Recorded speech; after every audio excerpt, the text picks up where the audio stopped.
What is this? My Ritz crackers. Hey, how are y'all? I am going live. Talk about building a new roster of F buddies.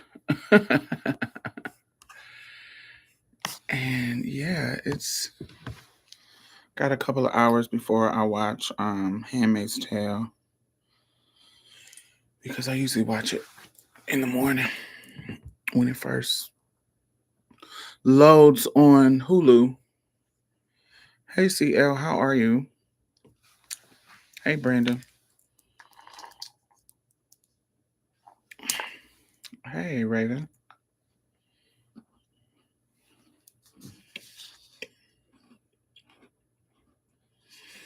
I have my grapes.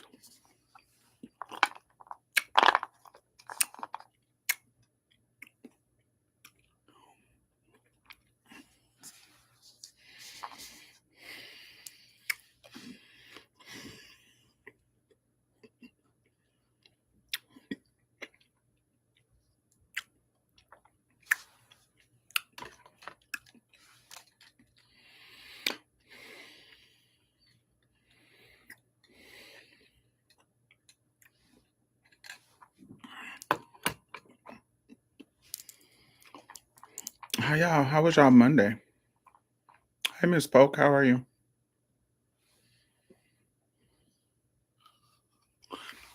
Got your boots on the ground. No, I'm barefoot.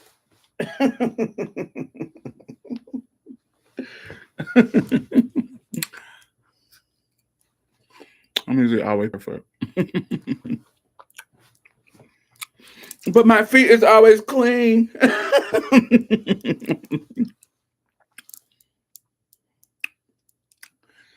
Cause you know, I be seeing these dirty foot holes running around. Oh, my my rancher. I love a cute little rancher. What side do I want? This one, yeah. Cute little rancher. I had a black one of these and I lost it in fucking Canada. I left it. I had set it down, going through my shit at the airport, and forgot it on the fucking seat.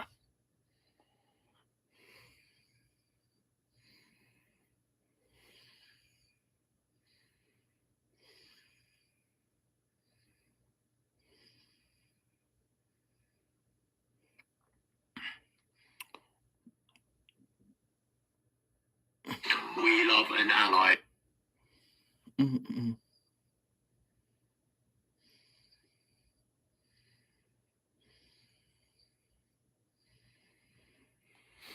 How has your day been? I have been having a very, was it busy? Unorganized day. It was, it didn't need to be this busy, but because it was so organized, it made it way more busy than it need to be.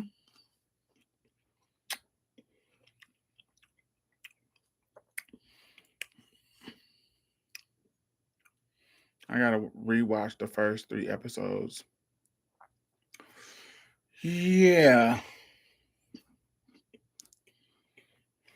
It's starting off exactly how it always does for me. Serena is getting on my nerves with her being oblivious. Sometimes she be saying some shit and I'm like, ma'am.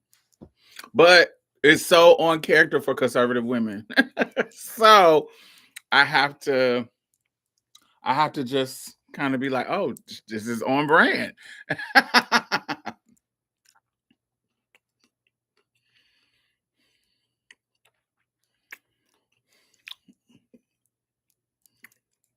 But when she was on that train trying to make herself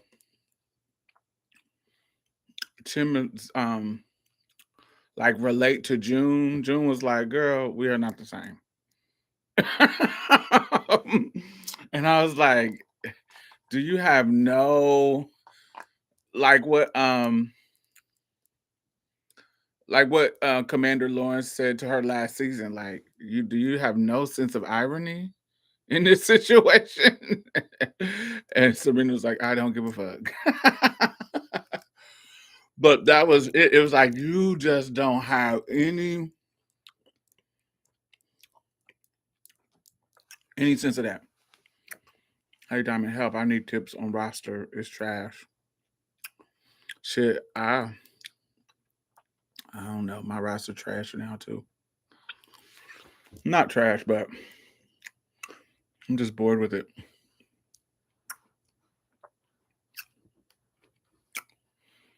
So I'm looking for a new roster. I have a complicated relationship with all of my current roster. I have a roster of 4.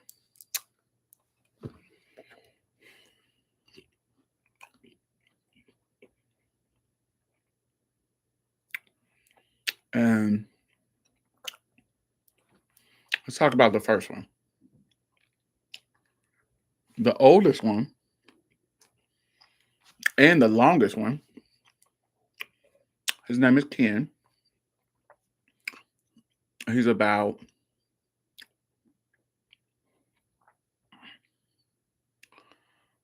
um probably like 59. It's like I think he's like 59.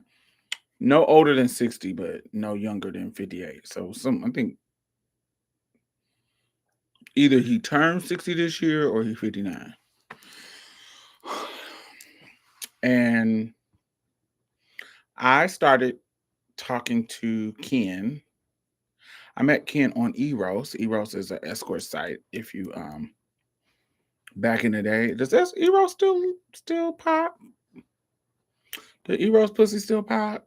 I don't know. I haven't been escorted in a long time. But I met him in 2006 on Eros, and um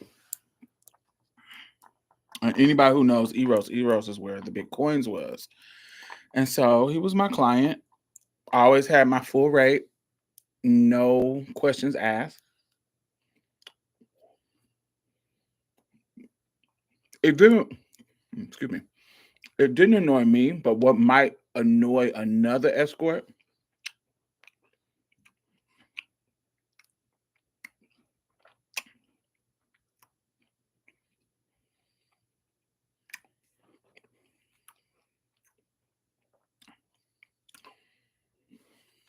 cute.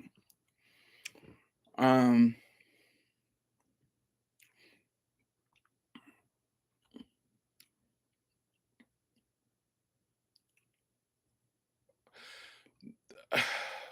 I met him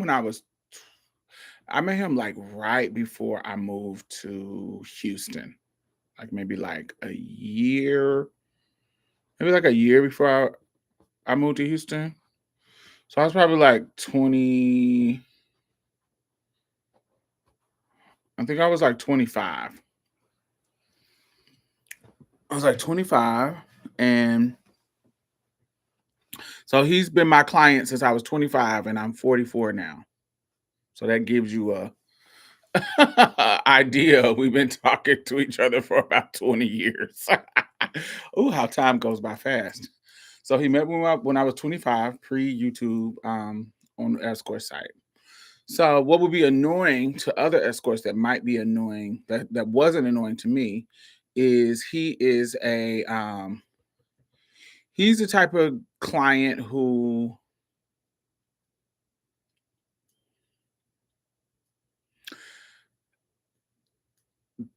they need you to talk to them, not talk dirty to them, not like that, but they're in they need somebody to process their attraction to trans women with.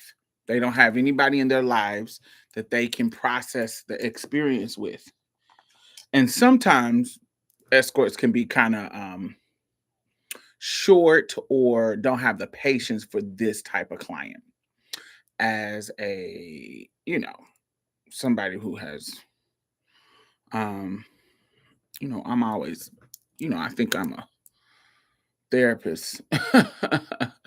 I'm always down for, to explore the psychology of it and to talk people through it and to just to talk about it, like really in depthly talk about it outside of just the sex. Now, of course, this is a escort situation. This is a novelty situation, so it's always a sexual element. But there are just some of them that you just have to talk with. I know I don't have the time. Yes, a lot of people don't like this. I'm okay. Long as you have my full rate. I don't do this with somebody who ain't got my full rate. But if you got my full rate and I ain't got no more clients after you, we can talk. So, which I'm glad in this scenario, I'm really, really glad because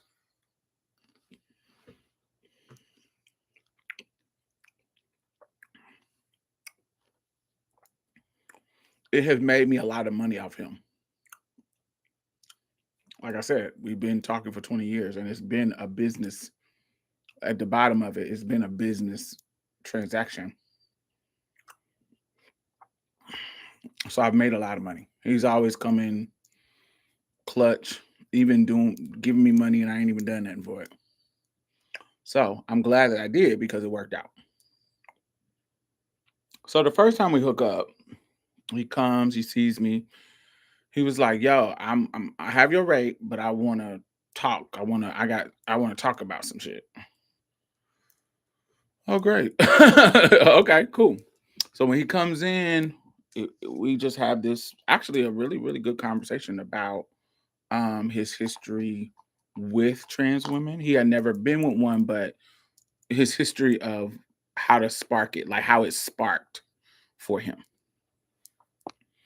And so we talk and of course we get the business out of the way. So we talk.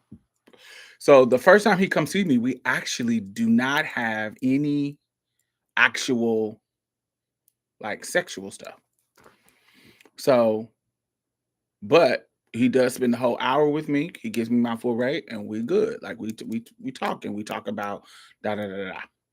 So the next time I come to the city, he hits me up and he was like, "Do you remember me?" Blah blah blah. He was like, "Can I come see you?" And I was like, "Sure." And I was like, "Well, get my rate." Blah blah blah. So when he comes, I do remember him because he had my full rate and we didn't do nothing. We just talked. And so this time, of course, he's a little bit more comfortable. We talk a little bit more, but this time we're gonna go with the action. So we do the simple stuff like the oral stuff, blah blah blah blah. We talk about his just his life, and he had done a little bit in prison a while ago because he was moving drugs back in the 90s. And he got connections in California in some areas that I knew. So we talking back and forth in regards to that. But what I started to learn about him is that this is like a reformed hood nigga, which anybody who knows me, that is my type. Like as far as I like niggas that know the street, but they not in the street.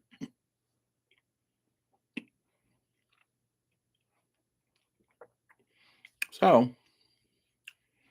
and right now in his life, he has gone from dope boy to like construction worker. Like he owned his own construction working business here.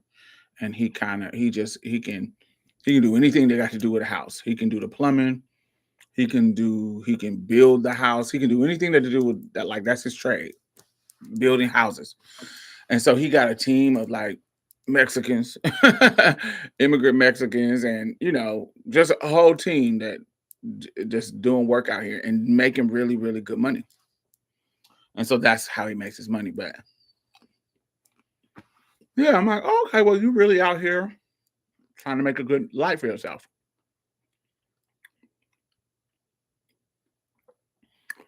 So the third time I come to Houston, now on my ad, and what I usually just the usual thing, I advertise myself as a top because that's what I like to do in my business life. It's really, really easy. If you horny, if you are horny, go on them cakes. Bop, bop, bop, bop, bop, bop, bop, bop, bop. If you not really horny, you can go in them cakes, but, and act like you came. You got a condom on anyway, so they don't know you coming out. Or you hump, hump, hump, hump, hump, hump, hump, make all the fake noises, take the condom off, and spit on their back. This is actually my old camera, the camera I used to use, but I just was too lazy to set it up. But I got a new little thing, so I set it up. Um, my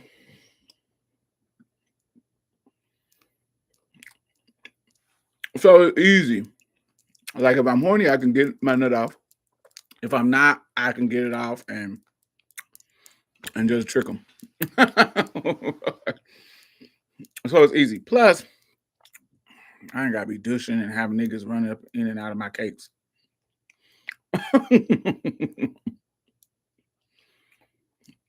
Because I don't live for that. Like that. I live for it in my personal life, but not no clients. I ain't never been a girl who want clients running in and out my ass, child. That's like so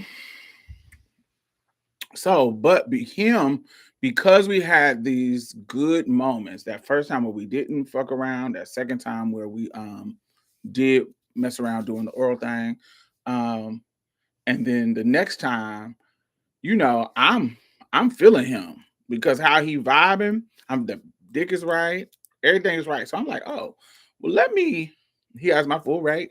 Let me do all the stuff for him. So I let him top me.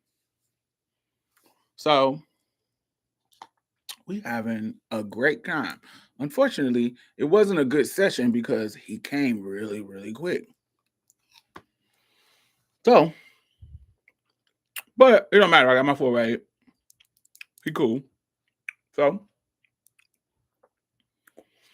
one time, my homegirl, she hit me up. She was like, bitch,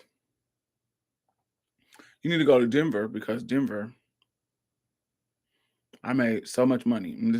And she was like, so plan to go to Denver sometime soon or whatever.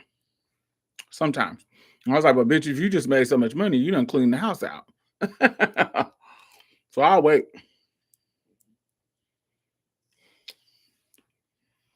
And so what I plan to do is go to Memphis, Tulsa, and then Denver. I do like a up to Denver, like Memphis, Tulsa, Memphis, Tulsa, Denver, Vegas.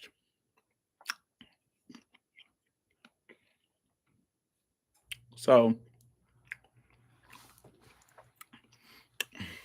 I do Memphis. Memphis is always good. This is when I lived in Jackson. I didn't live in Houston at the time. Memphis is always good. Always. Anytime I go to Memphis to work, coin, coin, coin, coin, coin. One of the reasons why Memphis is coin, coin, coin is because Memphis is cheap. No matter if you get an upscale,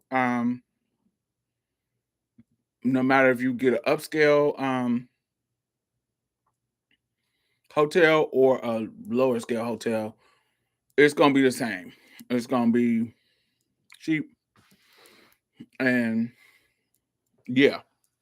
So I knew that there's a hotel that's not the Red Roof is not an upscale hotel at all, but where the Red Roof is in Houston is a cute little fucking area. So it's just I'm not in Houston, in Memphis. It's just cute. You can make some money because it's clean, it's cute, and the area is cute. So it's almost like having just a regular hotel for cheap. I would spend like $40, $50 on a hotel. And honey, clean up. So that's what I would do in Memphis. It was love. Love Memphis. Memphis was always good to me. So I went to Memphis, went back to Jackson, went to St. Louis. St. Louis always sucked. I think I had one trip to St. Louis that was decent, but it usually sucked. So I never really. I tried it at different times, but I like it. I would never suggest a girl go there because it was just garbage.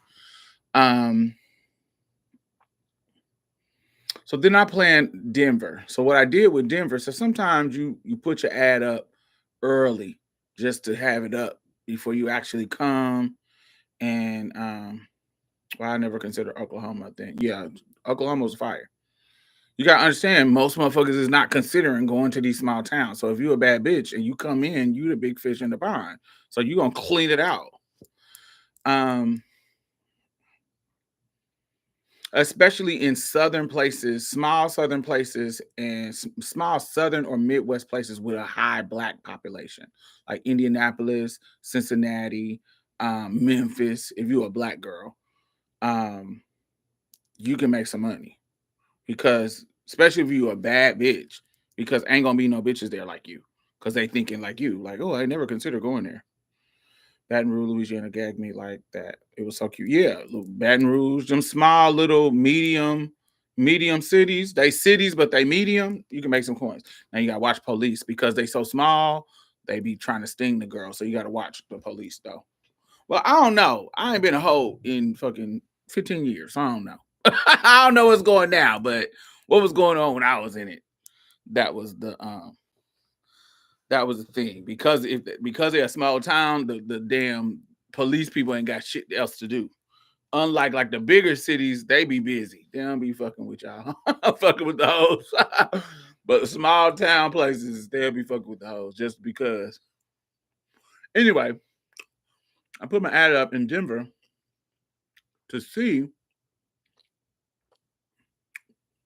what it was giving. Baby, my phone would not stop ringing. Ring, ring, ring, ring, ring, ring, ring. So I knew when I came to Denver, I was gonna be busy. I was gonna clean up. It was love. I got a room for the week. So I got my paper ad up. I got my Eros ad up. I got my what else was I have? Back page wasn't popping yet. Eros, Craigslist, and the paper ad. I can't remember what the paper was called, but those three ads was going. And so yeah, now my mom. Now this is during the time when we in Jackson, Mississippi. This is my mom. This is when I don't know my mom is relapse, but she has she back to doing drugs. But we live in the same house, and I'm paying all the fucking bills because they done lost their job. Her and her man, my brother, he's working, but I don't want to take his little money, so I'm paying all the bills while my mom and her man look for a job after they done got fired from their little McDonald's job.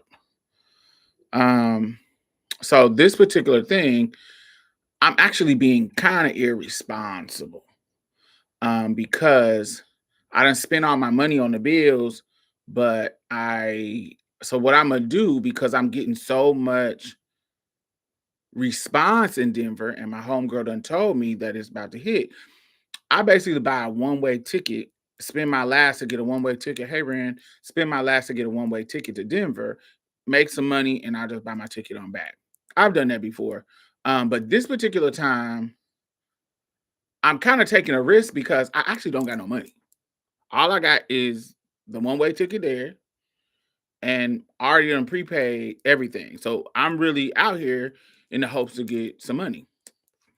And I never been to any place where I didn't make one client. Like I had never, you know what I'm saying? I ain't never been to a place where I didn't make one client. Even if it's a dud, I got enough money to get back home. You feel what I'm saying? So it's all good. So I'm never in a situation where if I buy a one-way ticket, I'm just stranded. So I buy my ticket to Denver and we go up there, phone ringing off the hook. Get off the plane, go to the hotel, phone ringing off the hook, setting up appointments for the rest of the night. Just know I'm about to clean up.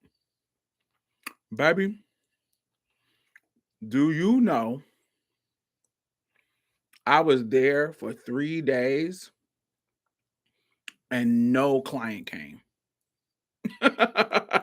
They were calling, setting an appointment, but never, not one showed up for 3 days. Ringing my phone off the hook, though. But nobody is showing up.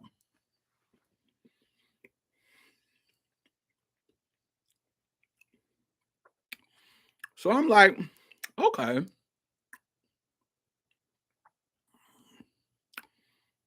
Let me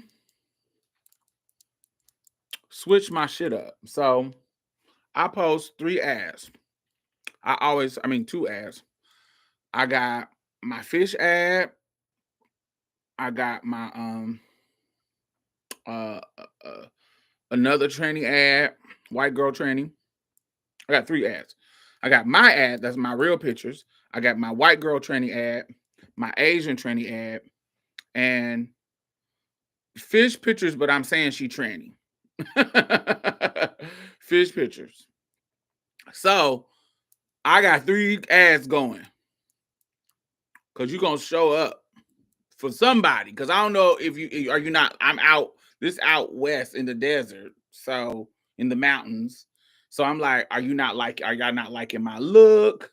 Is it giving to black girl? Is it giving because we live in racist America. So some place like if you go to Miami or go to LA, it's a different. They don't like black girls like that. They want you to be looking biracial. They want you to be that they like Latina. So if you giving too much of a black girl hood look, you ain't gonna make no money in LA. That's just or Miami. That's just what it is. So you got to switch your look up. So me, I know when I go out west, I need to give them curly, almost Latina girl, or some kind of biracial looking. You got to give a certain look. Don't emphasize on your ass and your curves. Be given, Now when you go to the South, you need to be given cheesecake, sex siren, body, bust down straight. You can give hood in that. Hey, how are you?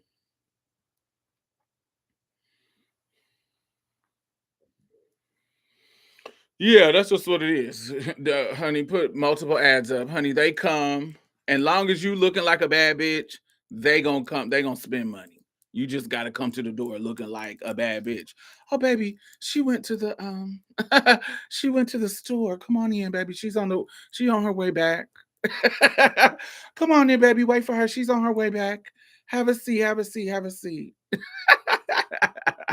And then she don't ever show up. You be like, "Well, baby, you can give me some money, baby. I'm looking good. Ain't am I not beautiful?" And they're like, "Yeah, come on, I'm here now." Right? Come on, give me that coin. So, so yeah, I have this. I'm like, yo, ain't no ain't no clients coming. I'm like, what the fuck is happening? Like, what is going on? Ain't no clients. Now I'm getting nervous because this is a one way. Right. Never showed up. This is a one-way ticket to the damn to Denver. I ain't got no way back. So now remember, I ain't never been in no city and I ain't made no money. All I need is one client to get a ticket back home. You feel what I'm saying? So I'm like, yo, this ain't never happened to me. I'm like, what is going on? Ain't nobody coming. I'm like, shit. So I done got so I'm like, shit, well, maybe I can shit, I don't know what I'm gonna do. Like I need to do something. So I was like, I'm gonna cut my trip short, and I'm thinking that they gonna put the money back on my card. That's how young and dumb I was. I'm thinking if I cut my days, because I was supposed to stay a week, and it's like day 4. If I cut my days, then I'll get the money back from the days I don't stay in the hotel, and I'll just pay my way back home with that. Not forgetting, or I don't even know if I had ever experienced that. They take like 3 or 4 days to get that money back on your account. So that didn't work, but I did shorten my days. So now I got one more day in this motherfucker, like one more night. Like I gotta leave. I gotta leave the next morning. I'm like, yo, what the fuck up? So I'm trying to call around to see to the girls. I'm calling around to the girls on the ads, asking the girls where the host stroll at. Cause baby, if I gotta go hit the block, baby, to get home, that's what we about to do. So I'm like, yo, like where the stroll? Like the stroll at, even though I hate the stroll. Cause it's just it is so I hate the stroll. Um so I'm like, damn. So I'm calling the girls. The girls show me where the tell me where the stroll is at. So I'm on next. So I'm waiting. I haven't decided to it's so dusty. Yes. So I'm like I'm I'm like in that time between it's nighttime and it's like is it twilight? Dusk is dawn. Twilight. Like it's about to be night. You know, 5, 6, 6, 7, somewhere around there. And about to go eat. I'm trying to figure out what I'm gonna do. I got to leave in the morning. Something gotta shake. And while I'm in this moment, Ken, my client from Houston, calls. And this is so abnormal of him because he'll call me when I'm in Houston, but I don't know why he decided to call me today. Like I really don't know. This was so random of him. He had never done this before. And remember, this is in our early days of our knowing each other. Um and so he called and he was talking and talking and talking. I'm like, oh, I'm going along with the conversation, but because ain't no clients coming. So it ain't like I got nothing to do. And so I'm talking to him. He's killing my time and taking my mind off the what's going on. And so we get in the conversation. I end up telling him what's going on. Like I'm stranded out here. Like I need some money to get back home. He's like, "Oh, I'll buy you a ticket." Oh, so he literally get on. He literally get on. Southwest, was it Southwest? I don't know. Whoever got a hub in Denver, I can't remember. Somebody and bought me a one-way ticket back to Jackson. So I say, don't give me no ticket back to Jackson. Give me a ticket back to Houston. And and then get me a room for the night. And I make up for you doing something so sweet. Because if he give me a room tonight, I can put up an ad on Craigslist, make some money, and come on back because I always make money in Houston. So he was like, "Oh, but I'm not in Houston right now, so I ain't no point in you coming to Houston if for that." And I was like, "Oh, okay, well, just give me a ticket back to Jackson." So he does, and so now I have a ticket back home, but I'm not staying in this city and I ain't making no money. So at least I got my ticket back home so I can go home. And when I get home, by the time I get home, the money will be back on my account for for a couple of days. And I can use that money to go to Memphis or New Orleans or something and kind of re-up. Because if I go to these cities, I know I'm going to re-up. So I have this. So he pays for my ticket to get back home. So this is a mark. Now I'm somebody who falls in love with people based on acts of service. Now I know the love languages aren't real, but just so you get an idea, when people do stuff for me, y'all know, if you've been around listening for a long time, you know my life. I have always been like the mother hen taking care of people, whether it be my brother, whether it be my friends, whether it be usually people come and stay with me. I'm never coming to stay with people. Nobody is coming to rescue me. I'm usually the one that's rescuing other people. Um, so when somebody comes and do shit like that for me, it is like something I really pay attention to.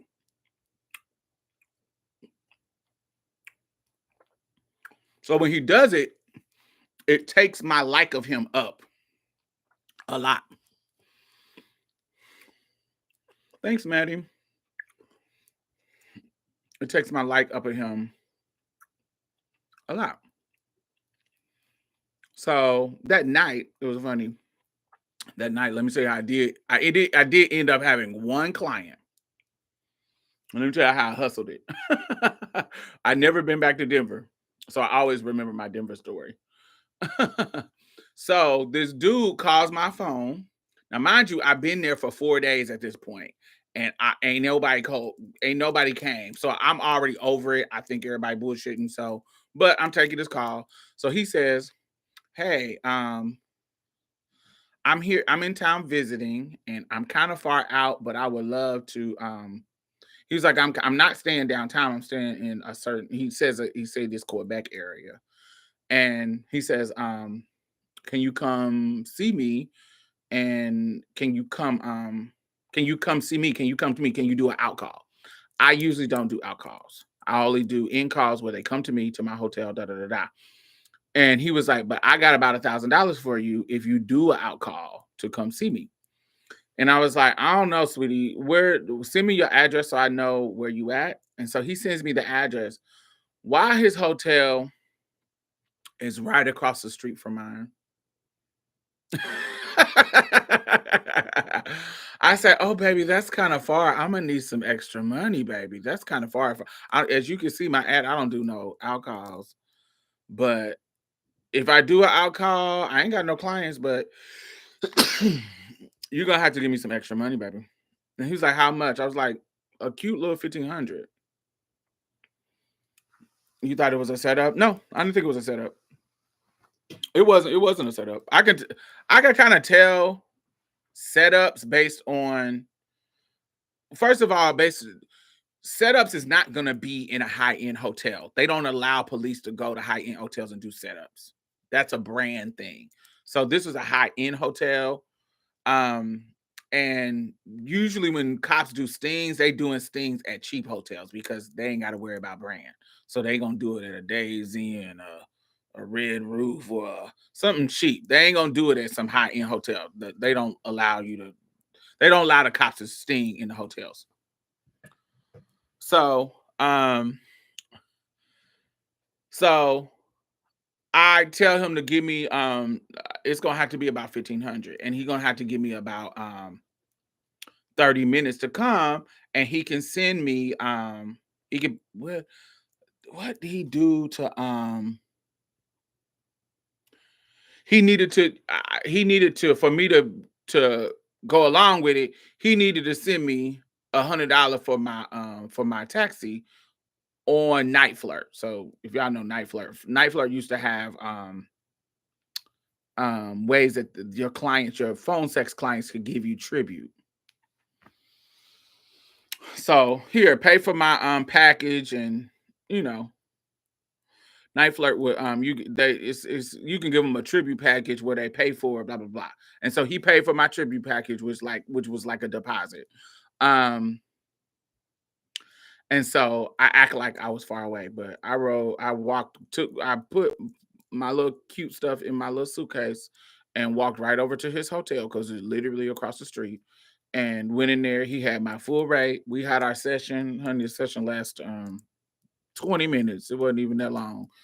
Um, and I made $1,500. Went back to my hotel room, cut my damn phone off because I ain't seeing no more. I'm not taking no more calls from you hoes. My client, my trip in Houston done paid for my trip to go back to Jackson, and I made this quick little 1,500. I'm getting out of here. I'm getting out of Denver and never went back to Denver at all. Ever again. Not for work.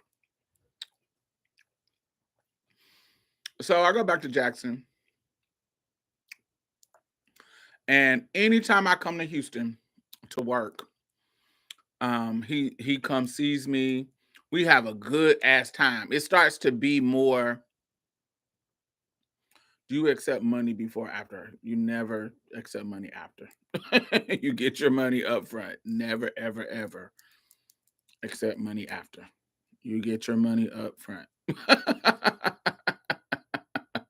Get your money up front. You're setting yourself up for failure if you are taking money after. So I go back home. Anytime I come to Houston, he coming to see me. That is rule number one. Yes. Anytime I come to Houston, he's coming to see me. Anytime, and remember, it just changed the dynamic of our relationship. We already done hooked up sexually. We like each other a lot. It's just dope. And so when he comes to see me, I usually try to plan him to be just a cool, chill night where I can just chill with him because I like him. Like I like his personality. He cool. He's just dope. I like him. Then I moved to Houston. Like I actually moved to Houston. The gag is when I moved to Houston, he stopped coming to see me. So I'm like, what's going on? So he did come see me one time when I lived on the north side. And I'm like, cool. I'm like, cool. He comes sees me, but I thought that it was gonna be fun, but honey, he did not. He only came when I lived on the north side. He only came like that first 2 years of me being in Houston. He seen me one time, but I don't know what happened. But probably around 2000 and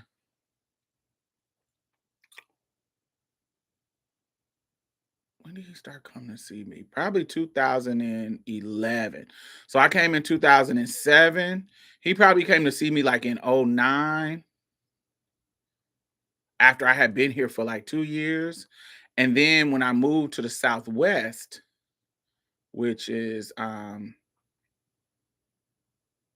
he started coming to see me like in 2011 way more often, like coming to see me like once a month. So I don't know what happened between 07 and 2011. It was something going on and we never really talked about it, but it was something going on to where he was not coming to see me at that time.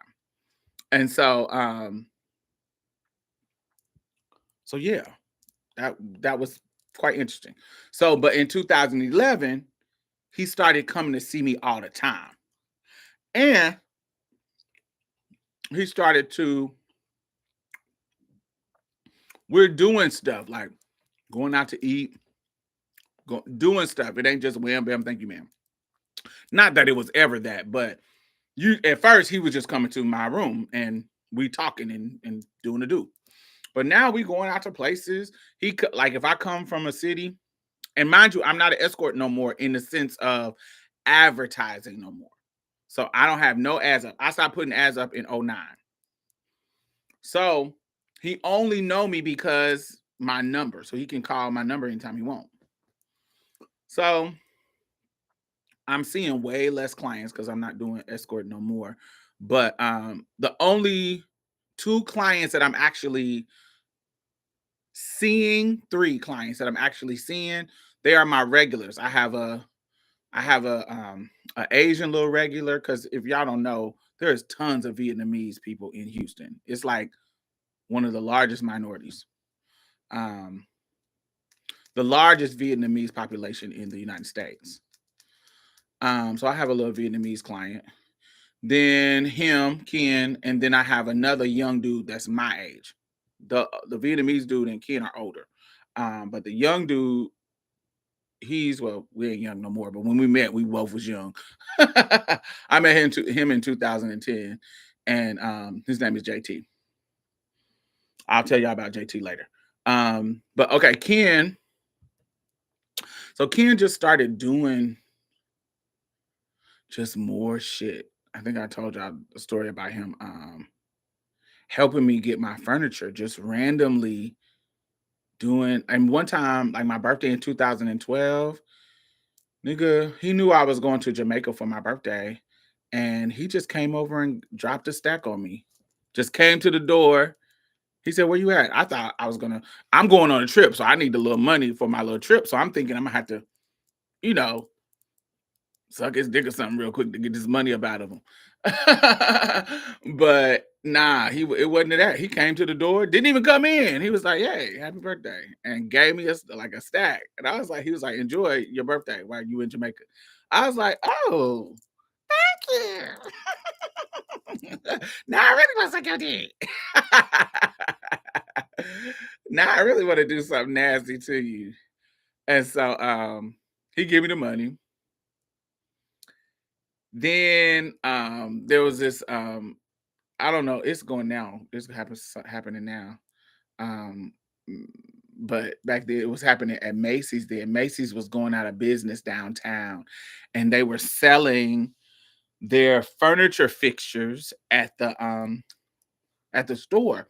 And so there was these big old like desk and tables and with very little damage on them. And so I wanted a table, some chairs, and another little table.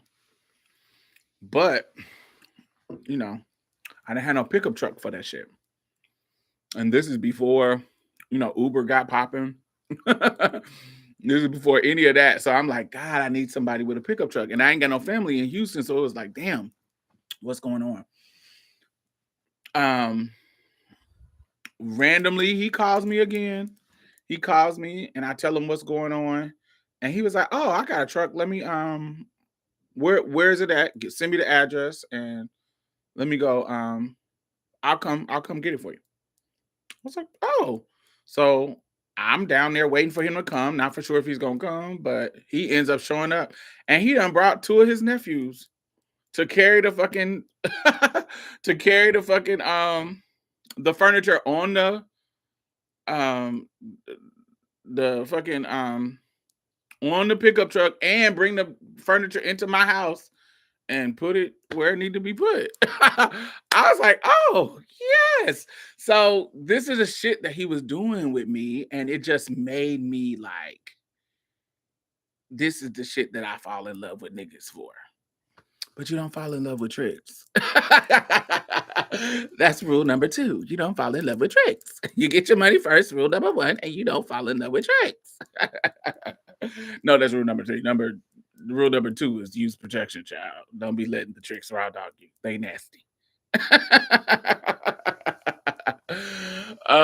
But yes, so I broke rule number 3, and this was like around 2015, and I felt like I was having feelings. Like this is the first time that I was having like butterfly feelings for a client. Like those kind of, I'm getting butterflies around you. Like that those lovey-dovey kind of feelings. And I'm like, "What, bitch, what is you doing?" But I'm feeling that's this kind of reciprocation because now we're spending way more time in time that don't involve any kind of sex, just us spending time and cuddling and staying around each other and da da da da da da. Da. And so in my brain, I'm like, "Yo, what the hell are you doing? What is your problem? Like you was tripping." So I stopped answering his calls. um, because this nigga's married. And bitch, I ain't Whitney Houston. I'm not saving all my love for no married ass nigga. A few stolen moments. is all that we share. You've got your family and they need you there. No.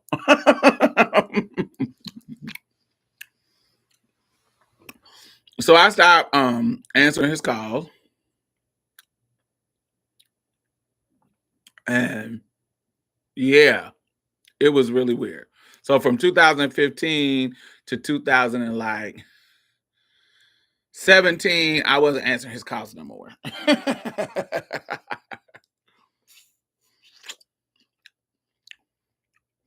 But then 2018. Around 2018, he came to see me one time. I don't know what was going on, but either I ended up answering the text or I don't know. I ended up doing something, and he was like, "Yo, can I see you? I'm in your area." Blah blah blah. It was very like it used to be like, "Ooh, can I come? I got your rate." It wasn't normal like friendship that he normally was doing. It was very clientry like, "Hey, I got your rate. Can I come see you?" Blah blah blah. So I'm money hungry, so sure, I'm available. What's the coins looking like? So he got my full rate again. We hook up and we sit and talk. And in the midst of the conversation, we have this deep conversation about what was going on in 2015, 2016. And what we come to understand is that we really was falling for each other.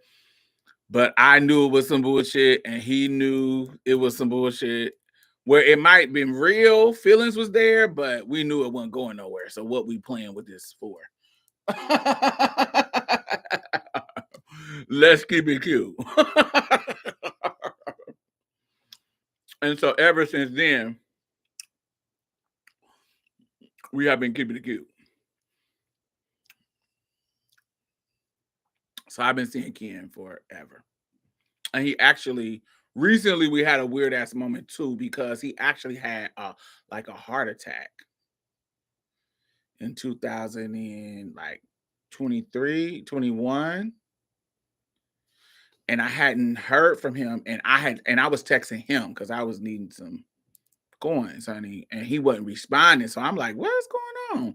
And then when he did respond, he tell me like this nigga had a heart attack. And so when he came to see me, we had this deep conversation about like, yo, like if you died, I wouldn't even know. Like, how would I know? Like, how would I figure it out? Like, how would I? And it made me think of it. Made us think like that. He was like, yeah, that's kind of fucked up. He was like, what if you died? How would I know?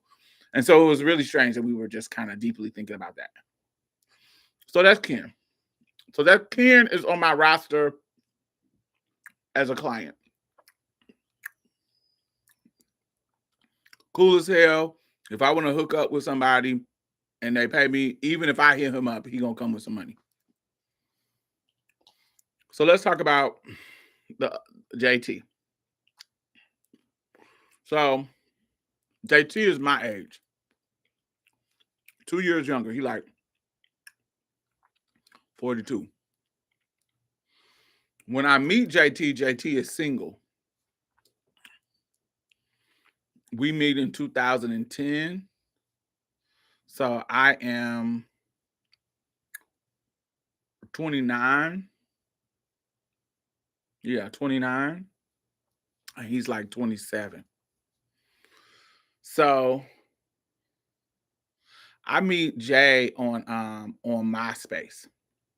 So how I used to do escorting is there was two ways that you can meet me. Officially on my ads, like paper ads and like escort ads, but you also could meet me on regular social media sites like MySpace, Black Planet, Urban Chat. Um, where else? What other was the popular social media? Even BGC. Um, I think those were my main ones. Urban Chat, Black Planet, MySpace, BGC.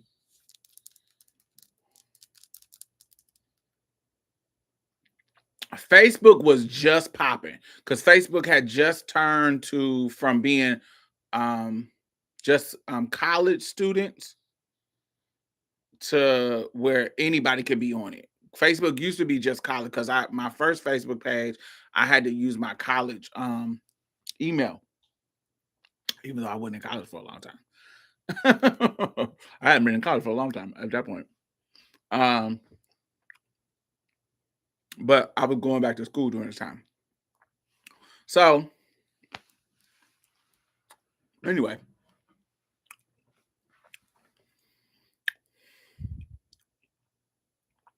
he meets me on MySpace. And so when you meet me on MySpace, I put my T in my ad. I put my T in my profile. Now I don't talk about my T unless you just directly ask me. But because I put in my profile, how I play the game is it's on my profile, baby. And I'm trying to charge you some money. So if you ain't read my profile, that ain't my problem. So if I'm tricking you, it's because you tricked yourself. You didn't ask me. I put it on my profile. If you didn't read it, that's on you. That's on you, baby. And so when Jason, when JT come, he's never asked me about. And so impression that he might not know my T. But I'm not for sure, so I don't really care. And you just paying for some head. So I don't need to tell you my T. You just paying for some head. Honey, we don't need to talk about nothing. Just come on through. It is what it is. If you don't, it's on my page, whatever. So when he come in, when I tell you this motherfucker was clean as the board house. Like he had on this,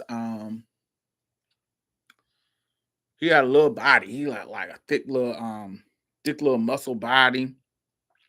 He's a little bit shorter than me. He's about 5'10". He's like an inch shorter than me. I'm like 5'11". He's like 5'10". Little muscle body. He got on these this little Gucci top. He got a Gucci belt on, these black jeans, and these Gucci boots that's like fucking they just fire. He just looks so good. Excuse me. He looks so fucking good. And he smelled good. Like, he came in that door and I was like, God, I'm about to eat this nigga alive. He was so fine. He looked like a sexy I tell him he looked like an Ewok from Star Wars. He looked like, because he got really, really chinky eyes and this big old beautiful smile, and he got big cheeks and he got waves. He looked like a fucking Ewok with like a teddy bear in the face. He's just so cute. He's so cute. He kind of looked like a darker version of the game. Game is kind of like brown, kind of like light skin, brown skin, light skin. But he's like a chocolate brown, like a milk chocolate brown, just brown. And he just smelled so good. He was fly. He had this look. He just was looking so good. These little Gucci Chelsea boots when Chelsea boots was popping. This 2010. So he had just came from the club. I didn't know if he knew my tea, but I ain't about to explain my tea. So I have on this just this bathing suit, this fire ass bathing suit, and I get to wearing him out, wear him thin, gobbling that meat. So I'm thinking, I'm not 100% for sure if he knows my tea or if he doesn't know my tea, but he hasn't paid to do nothing other than oral, so it don't matter. You don't need to see my kitty cat at all. Whatever version of kitty cat I got. Whatever version, honey. You don't need to see it because you is not paying me what I need to be paid if we're doing those kind of games.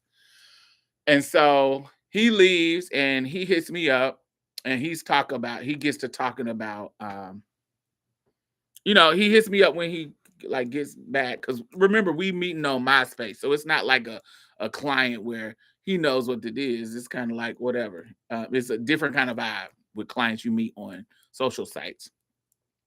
He gets to calling me talking about how fire the head was, all right? And he was like, why didn't you show me your goods?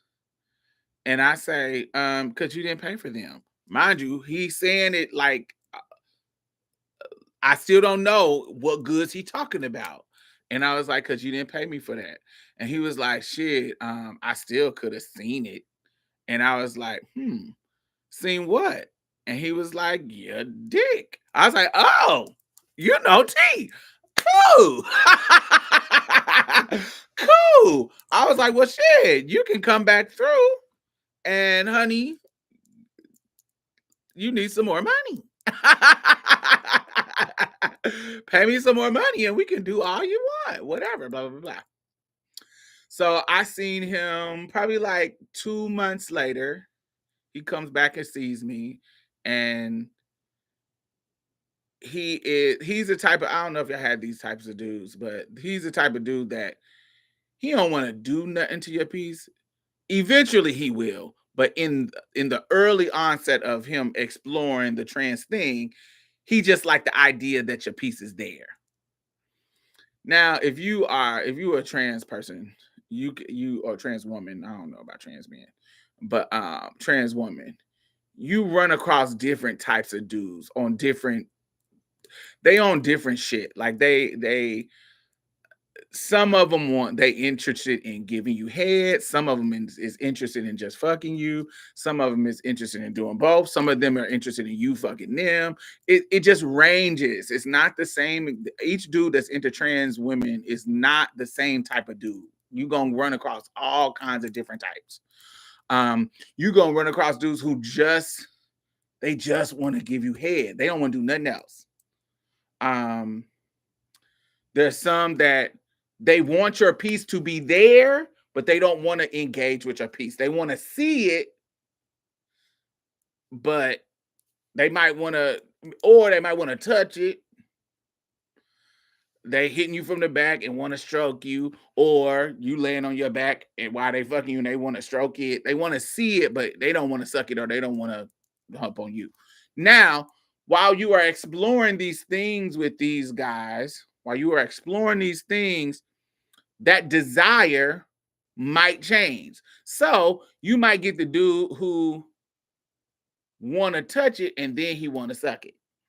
You might get the dude who don't want to touch it, but then 6 months, a year, he might want to try to get plunged because he heard that the prostate is in the anus, and I heard that's the best nut, and that's the best kind of nut you can get, and da da da da da. So now he want to try to get penetrated.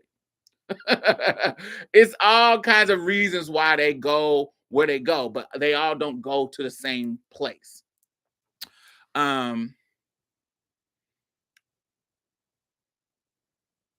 You have the, if we keeping it real, you have the ones who, oh, I know trans women give the best head. So some of them stick with just the head.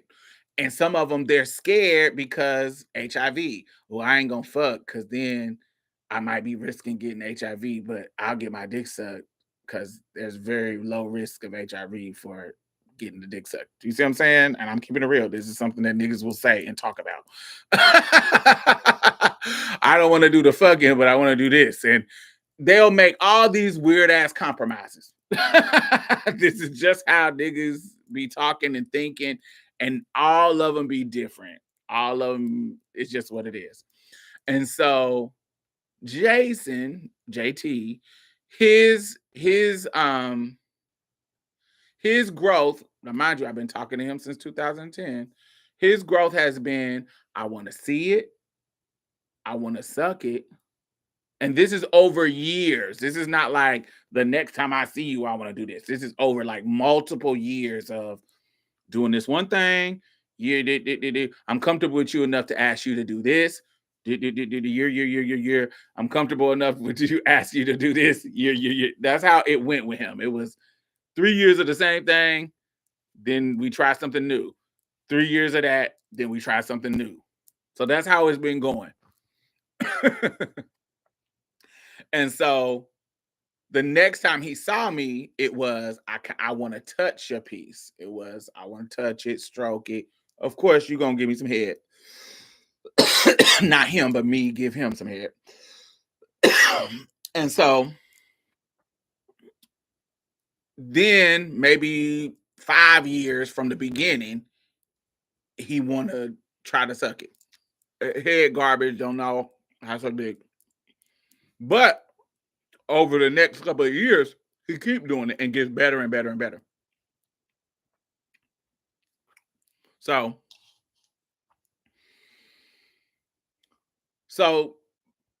when we get to probably year this okay. This should be a tricks of the trade video because it's not really the tricks of the trade. It's just how trade be working, particularly like clients. So when he comes sees me the first time,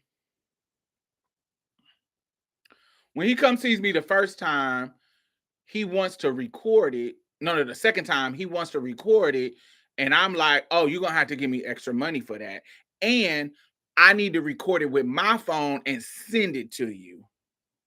Because what I used to do, because I don't like people recording it on their phone because they can do whatever the fuck they want with it. I don't like that. So what I used to do, I was recorded on my phone and then I uploaded our video on Xtube and I would give them the code to be able to watch it. Now, if you steal it from Xtube, cool, but at least I know you had to pay for the code to be able to watch it. It's just another way for me to hustle them out of money. You pay for the code. And so, because Xtube used to allow you to put it on private and make a code to be able to watch it.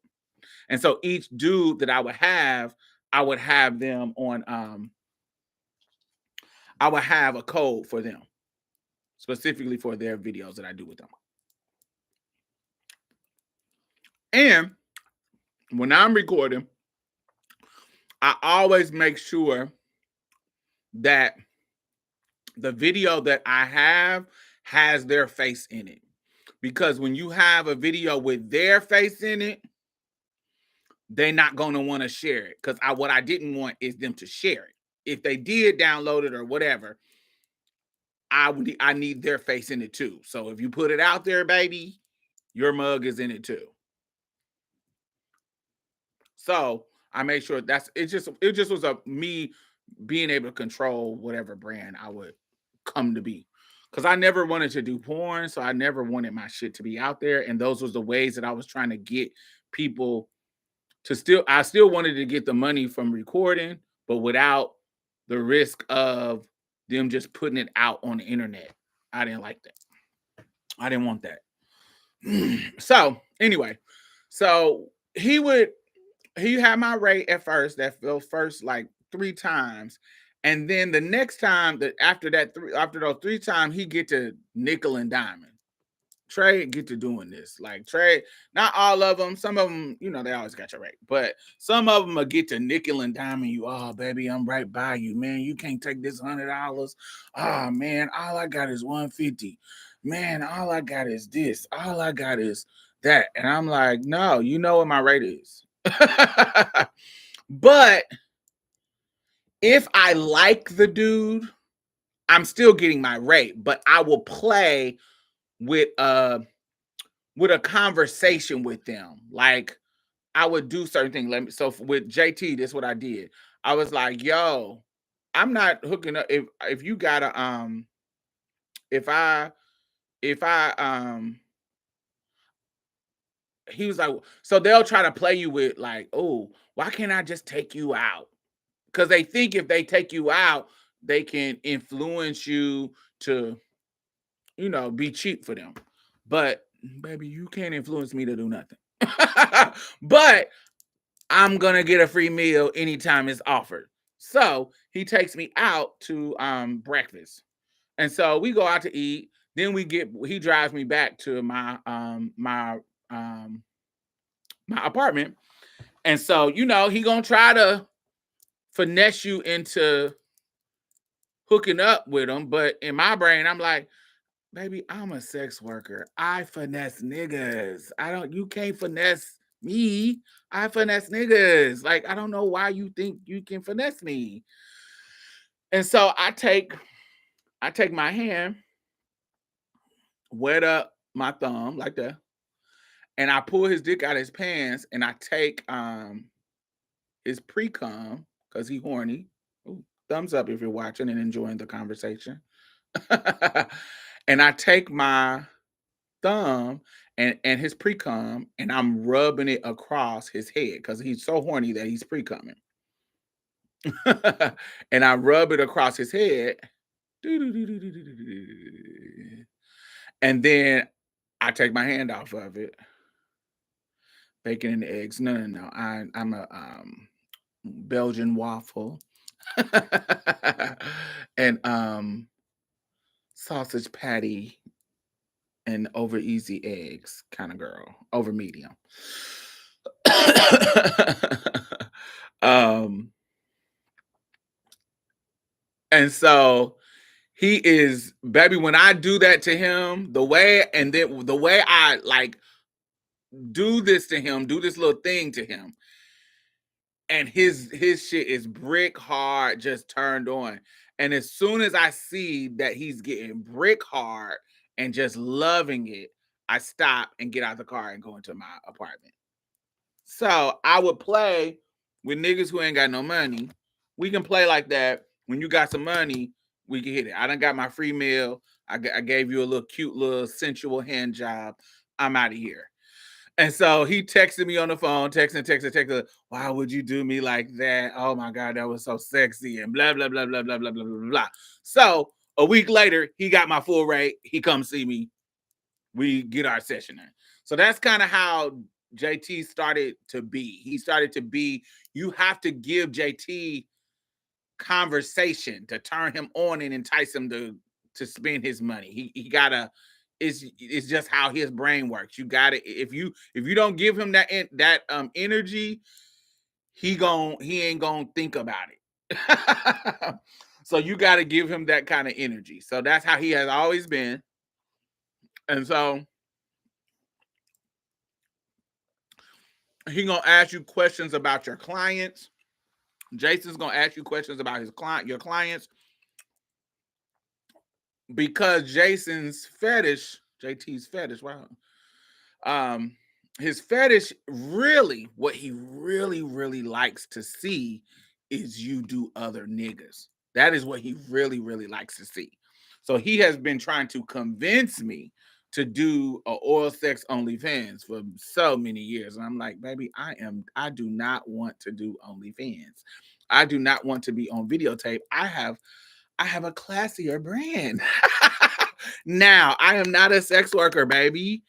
And so in our relationship, he will always give you ain't as nasty as you used to be because you trying to be classy. I was like, I'm still nasty. You just are turned on by me thinking about me and my other clients. And now that I only have a few clients, you you don't. And he's like, your ass is traveling the world, winning awards and shit.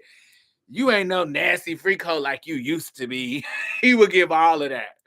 Like you used to be. You don't even talk to me nasty like you used, cause honey, you is bullshit. You used to come regularly about with some coins. Now I'll be talking to you like I normally do, and you ain't coming. Get the fuck out of here. I'm not spending my time talking nasty to you, and you don't show up. Fuck you. So you went from coming every 2-3 months to coming every 6 months. I don't like that. Fuck you. So and then I'm another element y'all gotta understand. I am human and I'm going through my own aging process. I'm getting bigger, I'm gaining weight. I'm not feeling as sexy as I did when I was fucking 26 to 30. So I'm getting bigger, I'm aging, and so you get what I'm saying? I'm not trying to be, prostitution is a young hoes game, honey.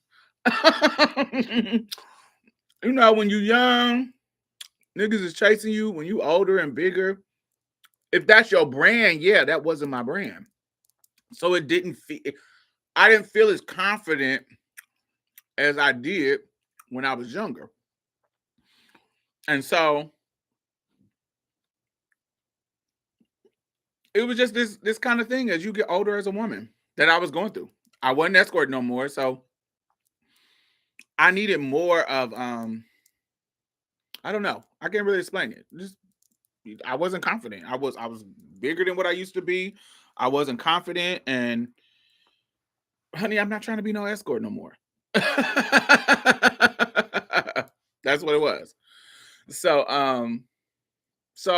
but the clients that would come see me for all this time, I would still do the same level of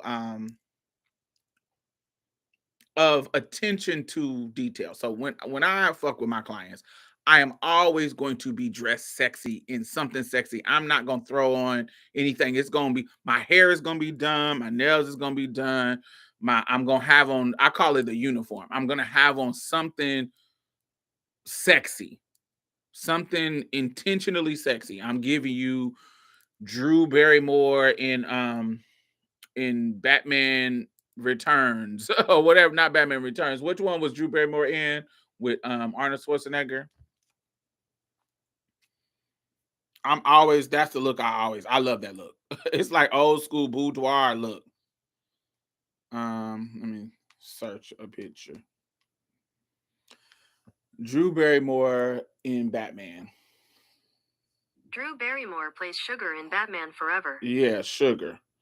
I'm gonna always give you Sugar, baby. I love Sugar. Sugar was my everything. I'm giving you Sugar but my, instead of it being white, it's gonna be blue. I'm gonna give you corsets. I'm gonna give you, you know what I'm saying? I'm gonna give you Jasmine Guy on I'm gonna give you Jasmine Guy on Harlem Nights. I'm gonna give you Keisha on New Jack City. I'm gonna give you I'm gonna try to give you a look. I'm gonna try to give you a look. I'm always gonna be dressed up. I'm gonna just get I'm a professional. That's what it is. I'm not coming in a t-shirt. I'm coming, I'm gonna look good for you. And so I always give that attention to my clients, and that's probably why they always come back forever, for as long as they have been. So when we go to this dinner, do you like wigs? I love wigs. Um, when we go to breakfast, one of the interesting things about the conversation while we were at breakfast is we talked about his relationship with this girl because he was single. And we talked about the relationship with this girl, and the way he talked about her, she just seemed like she was a catch. And he talked about things that she had done for him and things that just the type of woman that she was. But he says he wasn't ready to like be on no husband type shit. And she had a son. And so I was like, sir, we is almost, honey, it's like 30. I met in 2010. It's like 3 years later. So this probably 2012. So we probably, yeah, 31, 32, somewhere around there. 33, 32. So, no, like 31. So I'm like, honey, we coming up in our 35s. We coming up in our mid 30s, baby. You better start selling it down. Get your get your tea. You feel what I'm saying? Like it's time to start being a grown man about it. He was like, yeah, I know. And I was like, and some of the stuff that you're describing that she's doing, that just sounds like a really good woman who really loves you. Cause I'm telling you, my nigga, I wouldn't do that shit at all. And because especially on the level that you telling me that you are with her, that's some shit that I would do with my husband, but I wouldn't do with you. Like you ain't even her husband. You barely even want to be with this chick. Like what's going on? She sounds like she's a really, really good girl, and she has supported you in some hard time situations. And like one time he got his foot got ran over while he was out at the club, and he was out of work, and she was helping him pay bills and shit. I was like, baby, I wouldn't have did that. Period. No. And so it just was a couple of things. So in that conversation, I convinced him to take this girl seriously. Fast forward to two years later, he marries her. So we joke because we laugh about it because I've been talking to him since 2010 and still talking to him, and he's still married to her.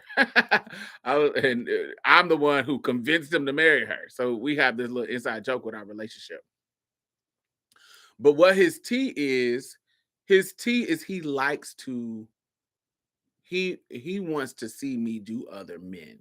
That is his like kind of like his fetish and thing. So he tries to get me to hook up with him and his friend, but he doesn't want his friend to know my tea. And I'm like, okay, so what are you trying to do? He was like, well, I want you to blow both of us. And I was like, well, he gonna have to pay me. Like, you gonna have to pay me. You either gonna have to pay me for him and yourself, or you gonna have to figure out how he gonna pay me, because my rate is still my rate for each and individual one of y'all. So how you gonna figure this out? And he was like, well, I'm gonna just tell him that I already came to see you, and then we just gonna like we gonna help him I'm gonna help you with the illusion. Long as I got my rate, buddy. Let's go. So he ended up going through hooking up his friends with me, paying for his friends. So we running through his friends like setting them up on some freaky shit, and he done pay me for all the sessions because that's his fetish. And it was fun. Like the whole time, it was fun because he would be doing, helping me hide my tuck, and like it just was just a fun little moment. And for him, it's like that's the freaky part of it. That's the that's a layer of freaky. Like, ooh, I know you trans, but they don't know you trans. And it was his fetish. He loved it. It was his whole thing. So literally the whole time we hooking up with each other, that's his tea. That would be his tea. Ever since then, he has always of course we hook up by ourselves, but then he switched to trying to get me to hook up with a cisgender girl. So we started with the friends, and then he wanted me to hook up with the cisgender girl. But the cisgender girl, what I always told him is if I have to deal with a cisgender girl, I need to meet her first. Like I need to meet her alone first, because I will be talking to her. I want to talk to her and talk her through the hustle I'm about to do. We ain't about to do no freaky stuff. We about to hustle him out of his money. But we can't talk alone, baby, I'm not hooking up with no cisgender girl without us talking alone. And but the problem was he would always get girls that would want to do what he wanted to do. Bitch, I don't want to do nothing with these hoes. Get out of here. So we never really got to do that. And once I stopped talking about doing that with him, it was no longer sexy for him no more. So I ain't seen him in probably like a year. He still be hitting me up, but he got mad when I told him that I wasn't when I told him that I wasn't that we was just we weren't close. Cause to him it was something, I can't remember, something that happened where um I don't know. I just was telling him, we ain't close like that. What are you talking about? We have a business relationship. And he did not like that. After all the years we've been hooking up, he thought that we was the best of friends. Child. I was like, all we do is hook up. What are you talking about? He was like, you know all about me and my wife. You know all about that. Don't mean shit to me. All my clients, I know about all the shit going on with their wives. Why you think that's special? And I don't, and normally I don't get into this kind of rhetoric with clients, but after a while, the veneer of sex worker comes off. Like if like I said, we've been talking since 2010. I know how to keep the character on when we first hooking up or if we just hooking up. But if you talking to me outside of work and we keeping it real with each other, child, you gonna get Diamond Stylz. And so Diamond Stylz gonna keep it real with you, nigga. You is not my fucking homie. You is a trick. He did not like that, baby. And because I'm not really a sex worker, I don't really need your money. I don't really give a fuck, for real. So I'm just keeping it real with your ass. So he did not like that. So that on top of me not wanting to do with the cisgender girl, he did not live. So he still hits me up, but that's number 2 on my roster. But I haven't, like I said, I haven't seen him in about a year, about 9 months, close to a year. So those are my 2 client trees. And so those are my 2 clients. Now I have my other 2 on the roster. They are freebies. So one name is Brian and one name is Pat. So Pat, I met in 2012. I met him on Tagged. Pat is a 3rd or 2nd generation Nigerian. Now, if you know anything about Houston, along with the Vietnamese, this is the highest population of Nigerians. So when you meet him, you're not gonna know he's Nigerian because he is either 2nd or 3rd. So he just act like a black boy. He don't have the accent of a Nigerian. He don't dress like Nigerians. He's just a black boy, but he is Nigerian. Like both of his parents, both of his parents got the accent. He don't. He can do the accent, which is funny. But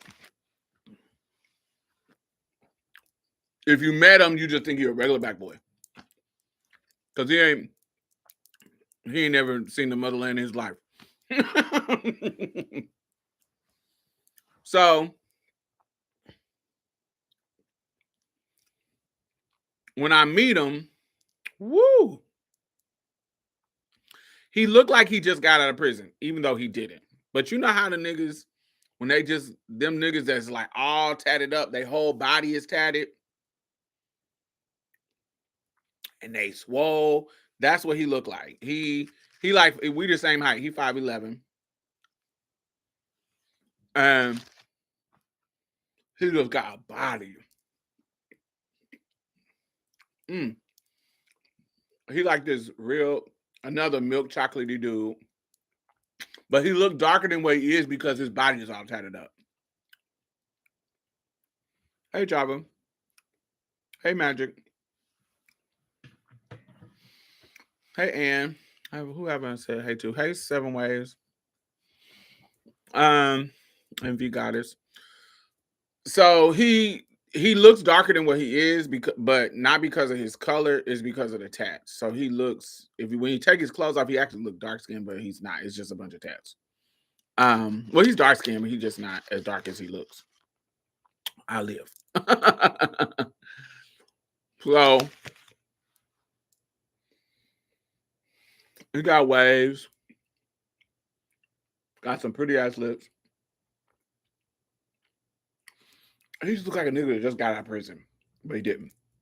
So he come to my house, and his piece is average, but it's thick.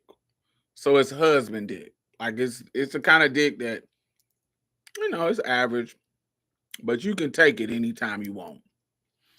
Cause it ain't, it ain't like a big old thing that you like, oh God, I gotta break. I gotta take a break. I can have you, but we can't have all the time. No, this is a husband dick where you can have this all the time and it be good. So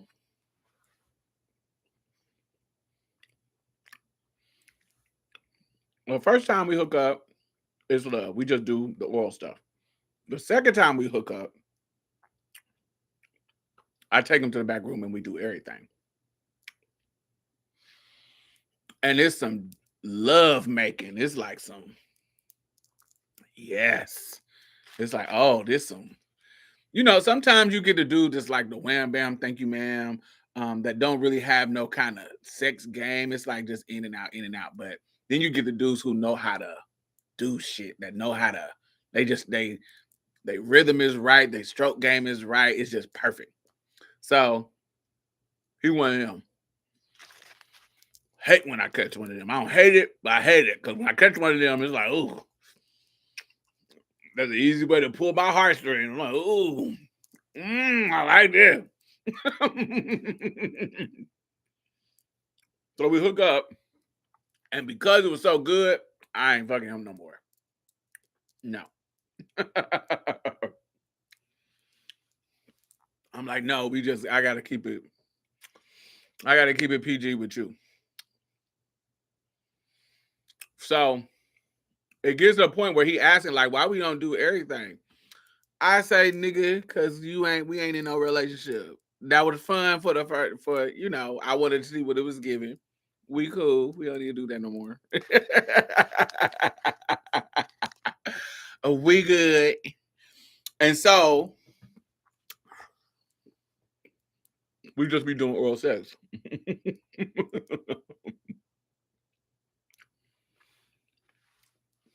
So one time, now mind you, this free. There ain't no client. This free. His name is Pat. So one time with Pat, anytime I hit Pat up, I don't care what Pat doing.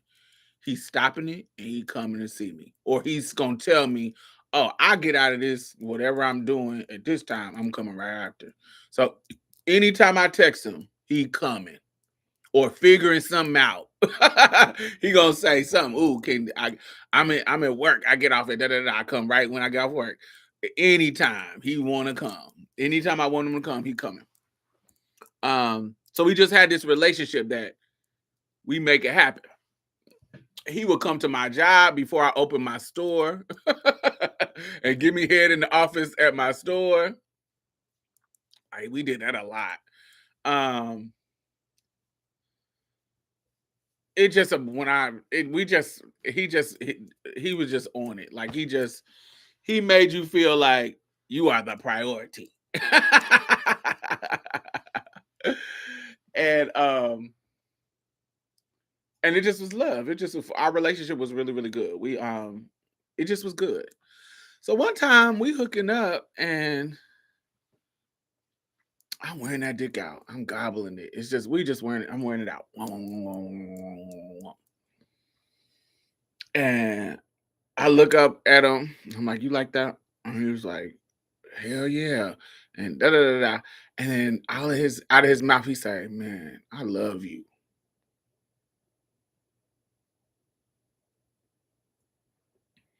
Okay. I don't say that, but in my brain, I'm like, okay.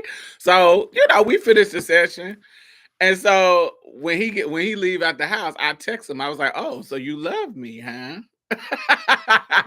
And he was like, "Yeah, I really do." He was like, "You don't understand, like shit. I be thinking about your ass way more than I really should." And I was like, "Yeah, that's just lust, baby. That is not love." And he was like, "How you gonna tell me what it is?" So we going back and forth playing with the little love idea.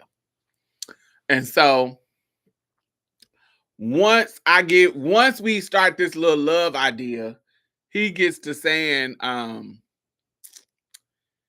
it starts to be a part of his nasty talk when we do hook up. It's now he's saying it more often, like being really intense about it. And I was like, oh, this his love fetish. His love fetish is to give you, he wants to give as close to that, whatever his idea of love making is.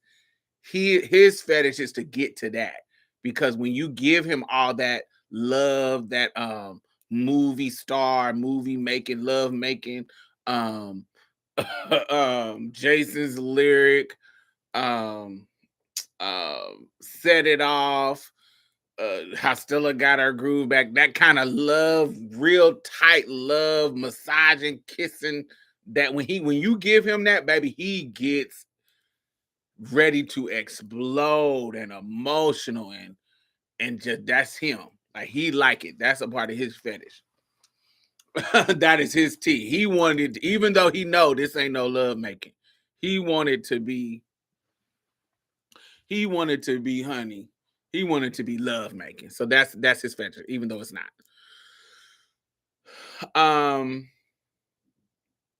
He starts to so one time I text him and he doesn't respond. Never had happened. I'm like, okay. So this is 2016ish. So I'm actually remember I told you with Ken, I stopped talking to him because I was like, ooh, this is turning into something. So I stopped talking to Ken. I wasn't talking to this, also a time when JT was being weird, so I wasn't talking to JT. So I really wasn't hooking up with anybody. It was really just me and Pat hooking up, and I hadn't met Brian yet. Brian is the most recent. The most recent. And so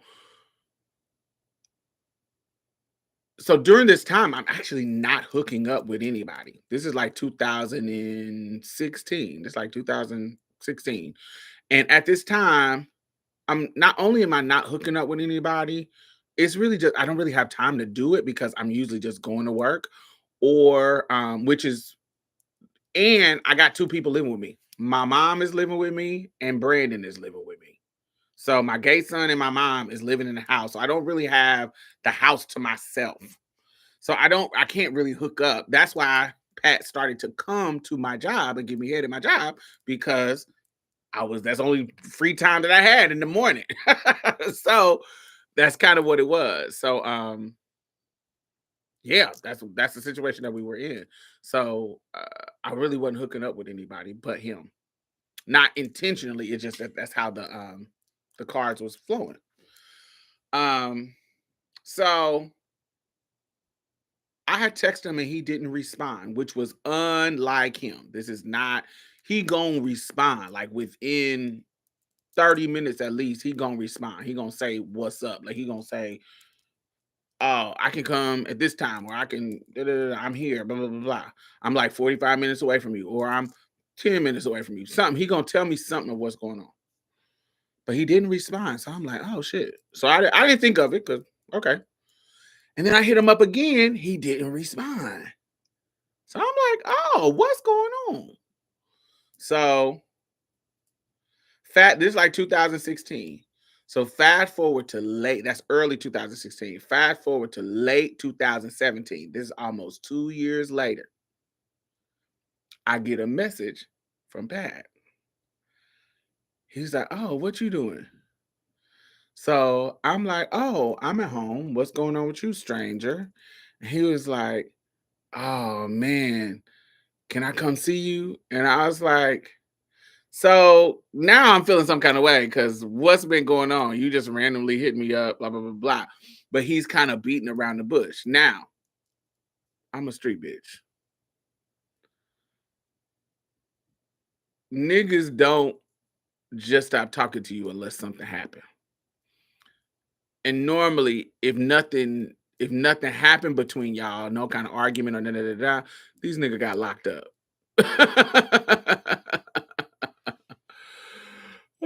Diamond, you must be packing for them to want to give you just head and be satisfied. You don't need to be packing for that. I'm packing, but you don't need to be packing for that. Niggas like sucking dick whether it's little or not. They prefer big dicks, but they'll suck a little one. And some dudes like trans women with little dicks. Some dudes have that fetish too.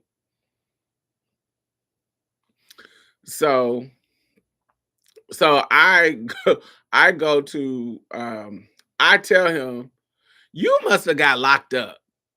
And yes, he ended up getting locked up to he ended up getting locked up for like about for like a year or something. So that still don't account for the other. If you only got locked up for a year, why did it take you so long to hit me up or whatever?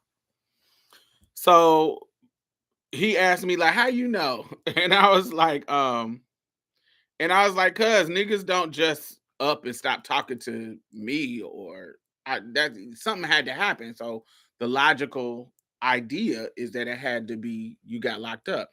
So he was like, yeah, I got locked up for battery in this I got it, he sent me the screenshot of his little battery case. He got to fighting in this club with his homeboys and they locked him up. So we got a battery charge, and he did like he got a year, and he did like 6 months or some like 8 months or something, some shit. And so I was like, oh, okay. And so we continue to talk, and I was like, but that don't add up all the time. So if you did 8 months and you just got out, that means when I hit you about 2 years ago, you really just ignored me. Unusual. You know what I'm saying? Do you see how he did 8 months and he just got out a month ago? And so that's 9 months. That means when I hit you about a year and a half ago, you did ignore me. You wasn't locked up. So explain it. Because, you know, I'm somebody you need to explain it. You don't I don't like to be ignored, and you need to explain it. And yeah, that was 2 years ago, but I don't give a fuck. Now that I know what's going on, I need to know. You need to explain that. So this nigga commenced to tell me that I gave him a STI. Bitch, what? He said, yeah, I came to see you one time, and when I left, I was burning. And I was like, what? How? What? Nigga, yeah, right. And he was like, nah, I'm for real. You couldn't have been, because at that time, you the only nigga that I was fucking with. And the gag is, I have never had an STI. Just never had one. Because I've been an escort and only was doing, I'm not somebody who like prefer to have unprotected sex. That's not how I've worked. Period. So, but I'm an adult and I have adult conversations about sex education and STIs. I've been talking about them since I was in my teens, so I can talk about them freely. So I'm like, I've never had an STI. So why wouldn't you tell me that? Why wouldn't you tell me that was going on instead of just ignoring me? And I never had an STI, so but you was the only one that I was making. That has to be a lie if you got an STI, not because didn't get it from me. So, and if I gave you an STI, why are you 2 years later coming back without conversation about it to try to hook up with me? I wouldn't want to hook up with somebody that just randomly gave me an STI without any conversation. Like that doesn't make sense. Hey Ty, that doesn't make sense. That doesn't make sense to me. So 2 years later, I give you SAI, you ignore. Then you go to get locked up. You say you go get some medicine and fix it. And then you get locked up and you come back to me without having any conversation. That sounds weird. And being that I haven't got an SEI. So how I should still have it. So what's this doesn't make sense. And he was like, oh, I got over it and this ain't no big deal, blah, blah, blah. So in my brain, I'm like, why would it? None of this makes sense and it's turning me off because you just told me that you got an SEI. And so now I'm not interested. And so I don't talk to him no more. I don't talk to him again for a long time. So he something so I stopped talking to him, not responding. I would respond sometimes, like if I don't know. Sometimes I would respond, but sometimes I wouldn't. But I would never hook up with them. So I say, so one time I'm at T-Mobile and I'm in the store and I'm getting, I don't know what was going on with my phone. I think I either broke it or dropped it somewhere, dropped it in the toilet, or I don't know. So something got some water damage or something. Something was fucked up with my phone, and I needed to get a new one. And so I'm in T-Mobile and I'm sitting at the desk and waiting for the dude to do whatever he's doing with my phone or whatever. And all of a sudden, Pat comes in the door and he's looking delicious. He is looking like he's bigger, like he done been hitting the gym. He always had a body, but now he turned into one of these motherfucking Instagram body model niggas. And it's looking so, he is looking fine. But I'm looking fine too, because I was fly. I had just left Galleria and it was cute. So he come in, and as soon as he come in, now this is a public setting, and this is the first time that me and him have seen each other in a public setting. So any trans girl know when you see a nigga that you've been hooking up with in a public setting, two things are gonna happen. They gonna be getting scared and run off and try to hurry up and leave the situation, or they gonna kind of just ignore you, kind of try to not make eye contact with you and kind of go about their business. This is how like DL niggas be working. So, but Pat did not do that. Soon as Pat sees me, he comes up to me and like embraces me. Like he's like, "Oh my God, where you been? I ain't seen you in forever. Why you don't be accepting my texts, and why you be ignoring me? Like, yo, like I thought we was better than that." And he's coming up, got his arm around my waist and come in for the hug. He's smelling good. I'm like total confidence, total confidence, no questioning, like immediate. It was no kind of like look around who see who looking. You know how niggas be like, you know how download niggas be. They'll get to see who looking and try to whispering and get to sneaking and talking to you. They'll get to, he wasn't doing none of that. Immediately saw me, immediately came over and gave me a hug and looked down in my body like, damn, you look so fucking fine. And he just giving me all this kind of life and you tripping about blah blah blah blah. And so we sitting there talking while we wait for my phone. He asked, he asking me why why I only be taking his messages. And I told him, I said, nigga, you pissed me off with that shit that you was giving, with the shit that you was giving the last time we talked in regards to making it seem like I gave you an STI. And then he flipped the script and he said, he was like, man, maybe somebody else gave it to me then.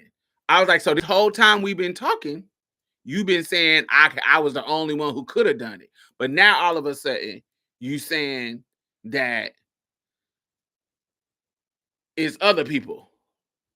So now it's pissing me off more because why would you blame me, the tranny? When you hooking up with other people? Nigga, get the fuck out of here. And so it turned into this whole, not an argument, but it turned into this, girl, you tried it, and I'm a grown ass woman. If I, if we gotta talk about STIs, then that's what it's gonna be. And he was like, and that's what we can do. I've been talking about this shit since I was in my teens, so we can have adult conversations. You don't need to wait to 2 years to tell me if something go down. You tell me then, because you didn't give me nothing. So that means you must have got it after me. And if you didn't think that it was me, you probably could have came back to me and gave it to me. That's the only thing that could have happened. So,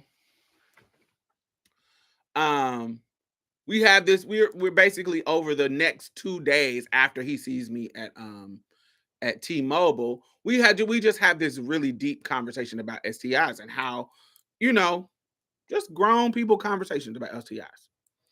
And we end up going to Legacy, which is a free clinic here in Houston, and getting some screenings done together. And yeah, it kind of changes our relationship in the sense of us, I don't want to say getting closer, but just us doing this just to kind of appease each other, like getting tested together and figuring out that we in the clear from everything. And it made us kind of, I don't want to say get closer, but kind of get closer a little bit. Like it was a moment. It was a moment for us to, us getting tested together and doing that. It was a moment for us. But we're not in a relationship. So we, yeah, in this moment, we know we clean, but we're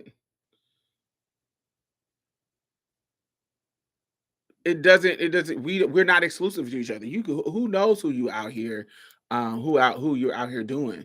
So it never really turned into nothing serious, but we still hook up, but you know, we just can now have a honest I guess an open conversation about STIs and sex and blah blah blah blah, which we I guess he hadn't had that kind of grown person conversation about STIs. So now we can have those kind of conversations. um and last but not least, this is my roster. Those are my three. So Ken, JT, aka Jason, um, Patrick, Pat, and Pat is my age too, maybe like 2 years younger than me. And then Brian. I met Brian on, where did I meet Brian?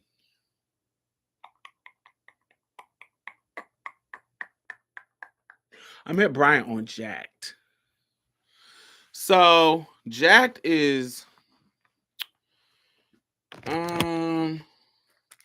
y'all know what Jacked is, but Jacked is like,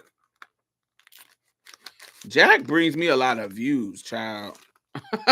Because I have my Instagram and Twitter and shit linked to my Jack.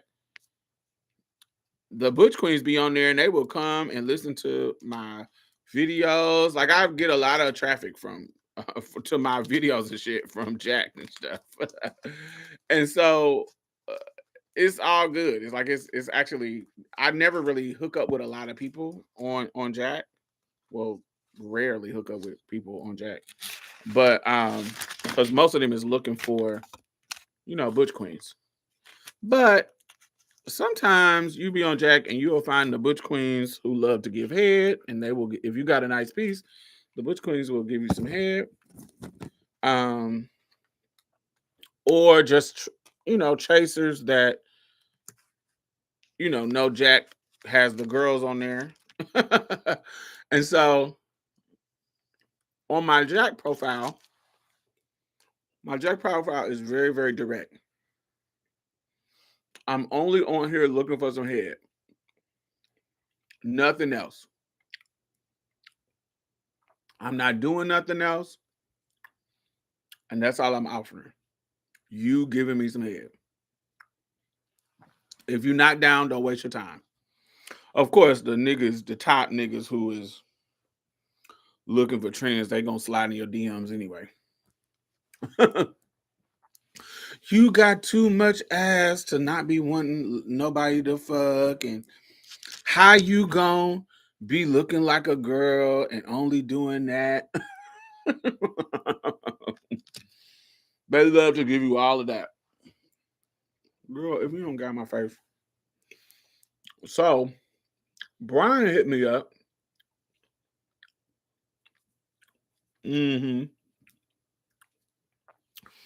Brian hits me up, and Brian is talking to me exactly how I want them to talk. I have a femme-dom personality. So if you talking to me in any kind of arrogant way, turn off. If you talking to me any kind of like you doing me a favor way, turn off. I am a femme-dom. So you need to worship me. That's what gets my attention. If you don't do that, nigga, kick rocks. I'm gonna block you. You're gonna trigger my arrogance.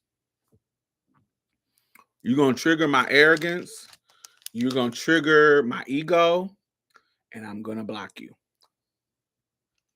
So if you're not feeding my ego, if you're not talking to me nice, you're not being a gentleman, you taking too long to respond, taking too long. Anything. Yes, fuck up one time, I'm blocking you.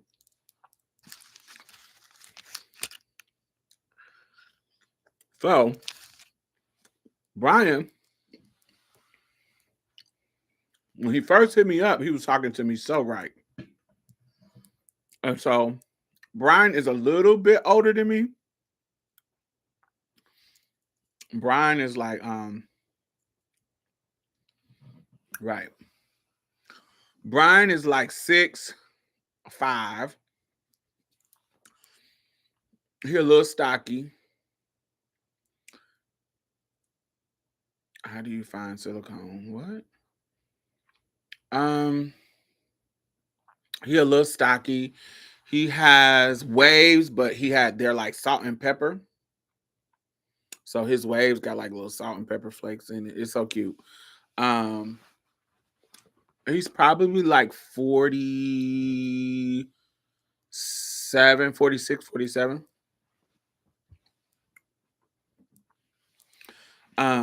He is cute. I feel like out of all the boys, ooh, I think the finest one is Pat. I feel like Pat is the finest one. Um, he's the traditionally Pat is the traditionally fine one. He's the one that's like Pat could be on like a music video. He that kind of traditionally fine. He fine. Jason when I first met him, he was that kind of fine, traditionally fine. Like I said, he looked like the game, but darker. And he kind of, he looked like the game, like a little bear, like a little teddy bear face. And he had a body. I would put him at number 2, but he done got older now and he got a little bit more thickness to him. And he got that dad bod going on. It's like, ooh, is he real juicy now? Because I literally in my phone I got his name under JT, Juicy JT, because his body done got so thick. His dick was already thick as fuck. Like he has the mo out of all of them, he got the girthiest one. It's like girthy and just juicy. It's like, oh my god. It's like, oh my god, so yummy. So, but he don't like that he done gained this weight, but I like it. It's like he done gained it in the right places. His thighs and booty. He got a little stomach, but it's just but he still got his arms, and his arms is still kind of guns. It's like, oh, he looks so good. Jason look good. Um, Ken is all gray hair. But Ken is slim. Ken is the oldest one, but he is like I have seen when I met him, he was salt and pepper, but now that he's in his almost 60s, he's all white. Like he looked he white like Cynthia old husband, Cynthia Bailey's old husband. Peter, was it Peter Thomas? Peter something? Y'all remember Peter? He gray like Peter. He ain't as dark as Peter. Peter fine to me. He ain't as dark as Peter, but he got the same kind of hair. He got the same kind of like that beard, that straight kind of. He got his hair is soft and pretty. He gives Peter. He dark skinned, but he ain't as dark as Peter, which I like Peter color. But he put you in the mindset of Peter, but he's taller than Peter, and he's slim. Trying to think of who does he look. Who can I give you that he looks like? Ken, you know who Ken look like? I'm just describing his hair. So Peter's hair. That think of Peter's hair, that grayness. But who he looks like is Vanessa Williams' husband on Soul Food. Michael Beach or Michael, I don't know his name. Is it Michael Beach? He looks like Vanessa Williams' husband on Soul Food. That fuck cousin Faith. That's who he looked like. He looked like he like 5'10", and he got yes, but not light skin. Think of him being as a brown skinned dude. But kind of that vibe with Peter gray hair. Yes. That's what he looked like. And I think Brian got the best face. Like, I think Brian got the best face. Brian's face looks like do y'all remember what was that R&B singer name? He was like a one-hit wonder.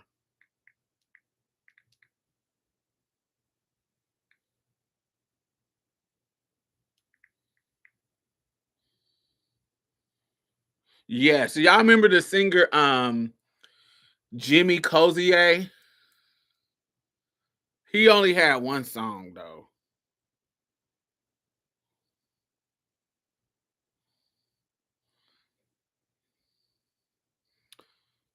His name is Jimmy Cozier. Jimmy spelled the regular way, Jimmy Cozier.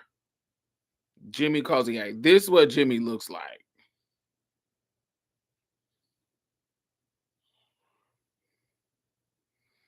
And yeah, this is exactly how Brian looked.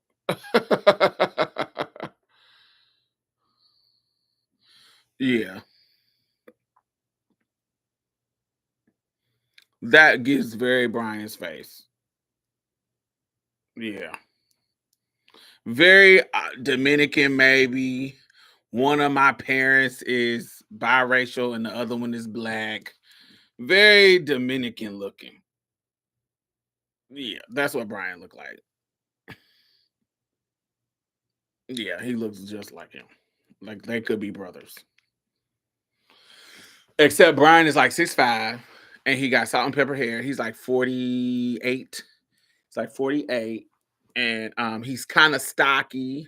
No definition. He like stocky. He ain't the kind of stocky that's like kind of muscly. It's none of that. It's um very blah. Like it ain't skinny, it ain't fat. It's just that middle thick ground, but it ain't like the kind of thick that's like it look a little bit like it ain't got so JT looked like, oh, I used to play football, but now I done been going to work and I got kids now. So now the fat done kind of grew on a football body. So it looks you got a little stomach, but you can still kind of see the muscles up under there. That's how JT looked like. Brian, total opposite. I was tall and slanky and I gained weight. So it's like no definition.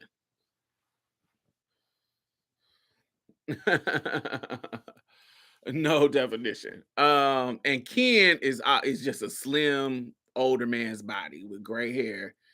Um, yeah. He just Ken just a sexy old man. That's what he gives. That's what he gives. Sexy old man. And Pat gives shit. Like I said, I think the Pat is the most traditionally attractive out of all of them. Pat gives, who does Pat give? Pat kind of gives Omari Hardwick.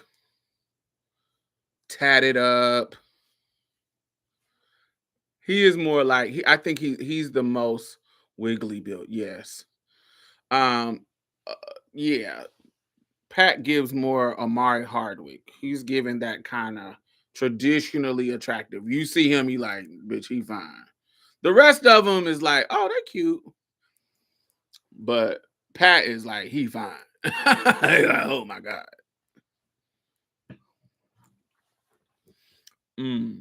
So anyway, Brian hits me up, we hook up, he come give me head. Head is fire. And I think Brian has a fat girl fetish. So me being big, especially at the time that we hooked up, I was the biggest I had ever been. It was his tea. Like, I mean, this nigga would spend hours before we even get to the sucking.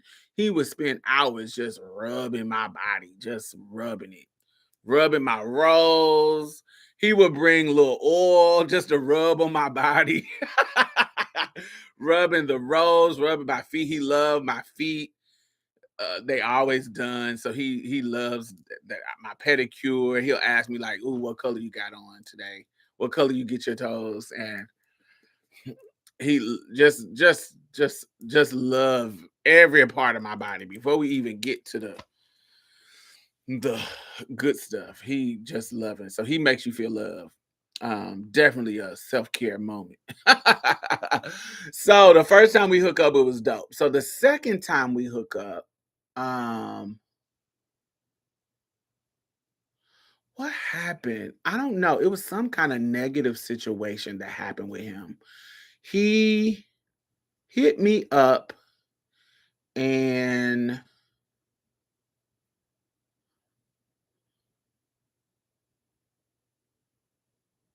oh, so he comes to my house and it is like 1 or 2 in the morning.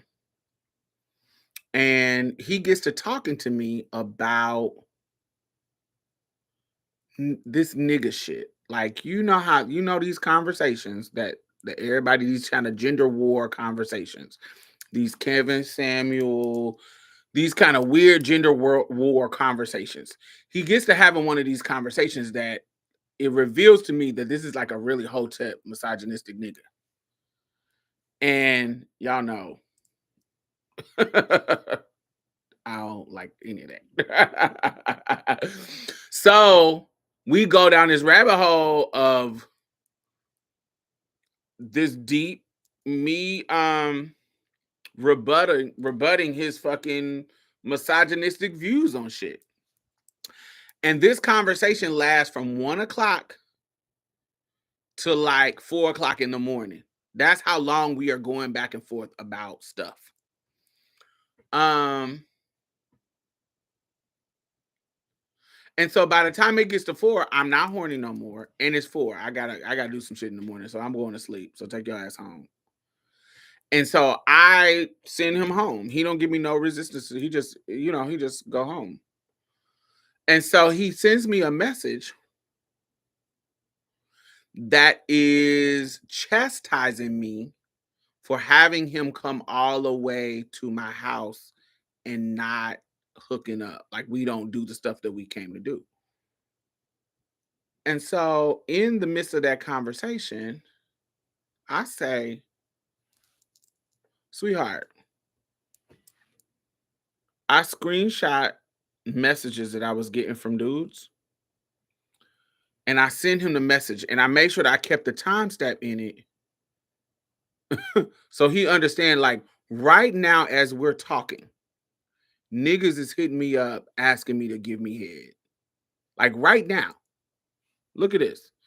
And I'm sending them pictures of him, of people who is hitting me up right now. So don't you ever get it in your raggedy ass head that you can talk to me any kind of way about hooking up with me. I don't give a fuck if you spent your last dime to come see me. If I change my mind, I change my motherfucking mind. Period. I don't owe you anything. I don't owe you my body. I can change my mind when you hear. I can change my mind in the moment. If I pull my dick out of your mouth and say, nah, I'm not interested no more, I can do that because I'm a grown ass woman and you not doing me a favor. Because I can get anybody on their knees in front of me to give me head. And it's a privilege that you are doing it. So the fact that you talking to me like you ain't got no sense lets me know that in your brain, you think that you the prize and you not the motherfucking prize. So block. Block them.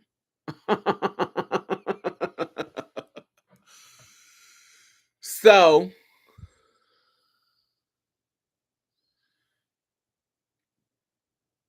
like a week later, some random I always get random niggas hit me up. So there was nothing. When you ain't got no pictures, I don't respond. I don't say nothing. So he gonna say,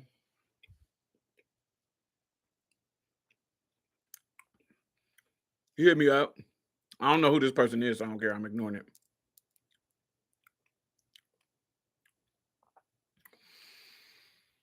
But he say, I'm so sorry. Can you please forgive me? But I don't respond because you ain't got no pictures, so I don't care. And you saying that could be anything. It could be anybody because I don't block niggas. I block Mexicans all the time. I block I block tops that think that they so special that I'm gonna let them top me. it's so many people that I block that anybody could be saying I'm sorry. So girl, gone. And so I don't know who this is, but I don't care because nobody, you ain't got no pictures.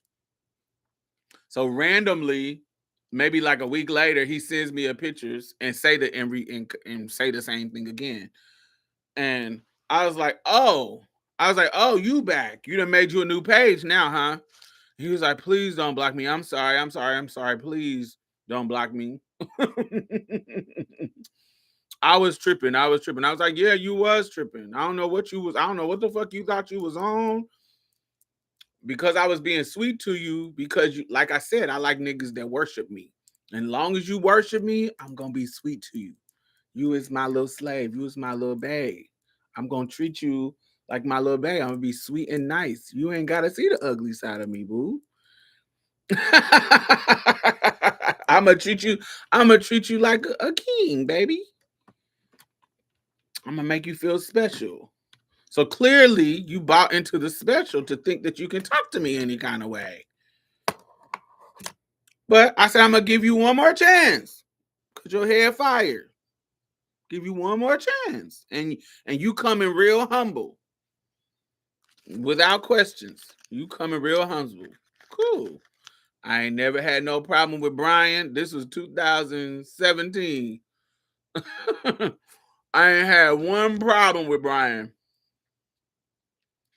Since then, I hooked up with Brian day before yesterday.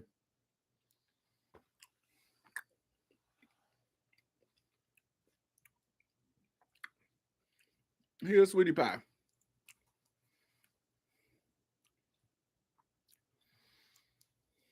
And so that's number 4. You know, Brian, if I tell Brian come pick me up from the airport, he gonna come pick me up from the airport. If I tell him whatever I tell him to do, he'll do.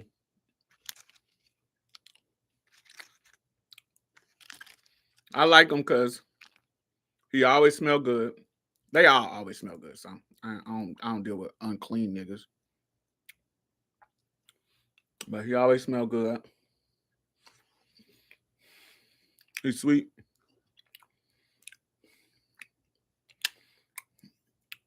And that throat don't get tired. Because I'm not quick at nothing. And baby, he can go non-stop. He'll suck you for hours. Hours and hours and hours without getting tired. Just gobbling.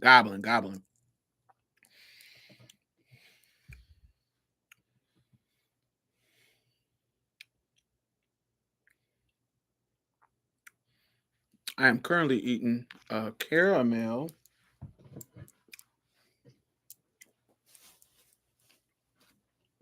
Oh, where did I put the paper? Oh, here it goes. I'm eating the new caramel Reese's peanut butter cup. Yeah, putting the little trash in here. But that's my roster. And so I don't I'm tired of Brian. Not tired of him. I'm not tired of him.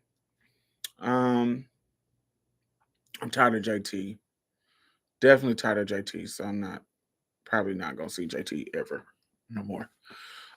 Pat, this is petty, but this is what recently happened with Pat. So last year, me and Pat, we don't have the same birthday, but we both Pisces. So we have our birthdays around the same time. And so during that time, I was about to, where did I go on my birthday year before last? I think I went to Tulum. Did I go to Tulum for my birthday? This year I went to Ireland. Last year, I think I went to Tulum. If I can remember. I think it was Tulum. So when I was going to Tulum, he was trying to hook up with me, and he was like, I told him that I was going to Tulum, so I wasn't gonna go. So we get to talking about our birthdays because this happens sometimes. We talk about that our birthdays is together. So that year, 2024, I tell him, okay, well, I'm gonna put your do I tell him? No, I don't tell him. I tell him my birthday and he tell me his. And when he tell me his, I put his birthday in my phone, like in my calendar, so I can know when his birthday is. But the reason why we're having this conversation is because it is my birthday, and I want to hook up with him before I go out of town because I know I'm going to Tulum. I'm not gonna have none of them Mexican boys. So we hook up. It's my birthday hookup, so we hook up. Um, and so when we hook up, it's love, it's whatever. And he knows this is my birthday hookup. He bring me a flower, not some flowers, a flower. And we have a cute little session or whatever. So then when it's his birthday, because his birthday comes in March, we still Pisces times, but right after mine. And so when it's his birthday, I ask him what he's doing for his birthday. Come on over and see me so I can, top you out for your little birthday, get your birthday popping. And so he tells me that he doesn't have any plans. And I was like, you ain't got no friends to celebrate your birthday? And he was like, nah, not really. And I was like, nigga, then you need to do something for yourself then. Like, what the fuck? Yeah, let's do you I know that's not the nature of our relationship, but do you wanna do something? We can do something for your birthday. Do you want to?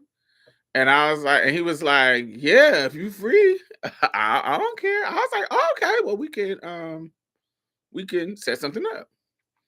So apparently his friends did have something for him to do. And I tell him, oh no. I didn't really want to do nothing for your birthday. But you made me feel bad because you didn't have nobody to do nothing for your birthday. But now that you do, I don't have to feel bad. I don't want to do that for your birthday. So go do something with your friends.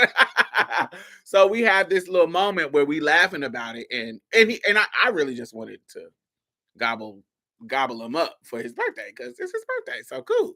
So he comes see me in the morning, and I give him a little birthday nut, and he gone about his business and go see, he hang out with his friends that night or whatever. So everything works out good. So I last year I just wasn't going through I wasn't feeling niggas like that. I wouldn't say I wasn't feeling. Yeah, I just really wasn't feeling hooking up. So I wasn't feeling like hooking up, so I was hooking up with nobody except for Brian. I still was hooking up with Brian, and but I wasn't hooking up with Ken. I wasn't hooking up with JT, and I wasn't hooking up with Pat. I was hooking up with Brian because Brian is easy. He's like a self-care. He's gonna give you a full body massage. He's gonna give you And you ain't got to do nothing. Only doing you. It's a one-sided thing. So it's really easy to get caught up in Brian because it's like, ooh, I can just lay here and get a massage and nut, and then he go home. It's amazing. So it's almost like a self-care situation. It's love. So so so I hadn't really been returning Pat's calls, which is also abnormal because remember how our shit was going. We really always text each other back. So this year, when my birthday comes around, he doesn't hit me up. Remember, I'm the one who saved his birthday, but he doesn't hit me up and I haven't been responding to him. So it's not his fault that he's because I ain't talked to him in since my birthday, remember, since his birthday in March. And so, but I haven't hooked up with him since then. Like since we haven't done anything at all because I haven't responded. And so here, bam, I come up on his birthday because it pops up on my calendar. And I say, Happy birthday, big head. And he responds with, Wow. And I was like, What you wound about? He was like, Man, I ain't heard from you in like a year. And I was like, Yeah, because I just been to myself and blah, blah, blah, blah, blah. I just, taking a break from people, doing me. And he was like, Damn, it's like that. You couldn't have told me that you taking a break. You just stopped. You trying to just go ghost. I was like, Yeah, but I didn't feel like having the conversation. I don't feel like having the conversation. And so we chatted this week, just chatted back and forth. And he was like, What you, I say to him, I was like, the thing about it is I'm what we need to have is a recalibration of our intimacy. I don't tell him this, but this is what needs to happen, which is what is going to happen if we ever hook up again. There needs to be a recalibration of our intimacy. I'm annoyed by the fact that you didn't hit me up for my birthday. I hit you up for your birthday. And despite you not knowing or whatever, you haven't even tried to attempt to have to do anything in that realm. And I don't like it. And because you don't know, I can't fault you for it. You see what I'm saying? I can't fault him for it because he doesn't know that I desire this. So I need to have a conversation with him to recalibrate our intimacy because it needs to be more, not relationship more, but more than what we got going on now. Period. So we need to recalibrate it. And so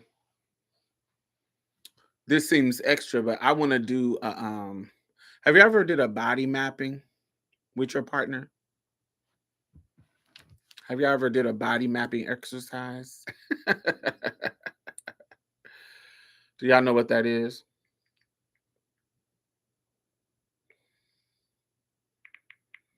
Okay, so a body mapping exercise. Oh, then y'all gonna learn something today. So all right. So I want to do this is body mapping.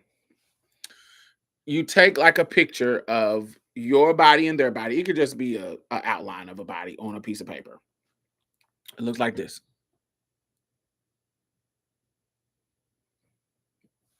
Mm-mm. You ain't got to be artsy. Just have a picture like that. Just search body mapping and you can search it.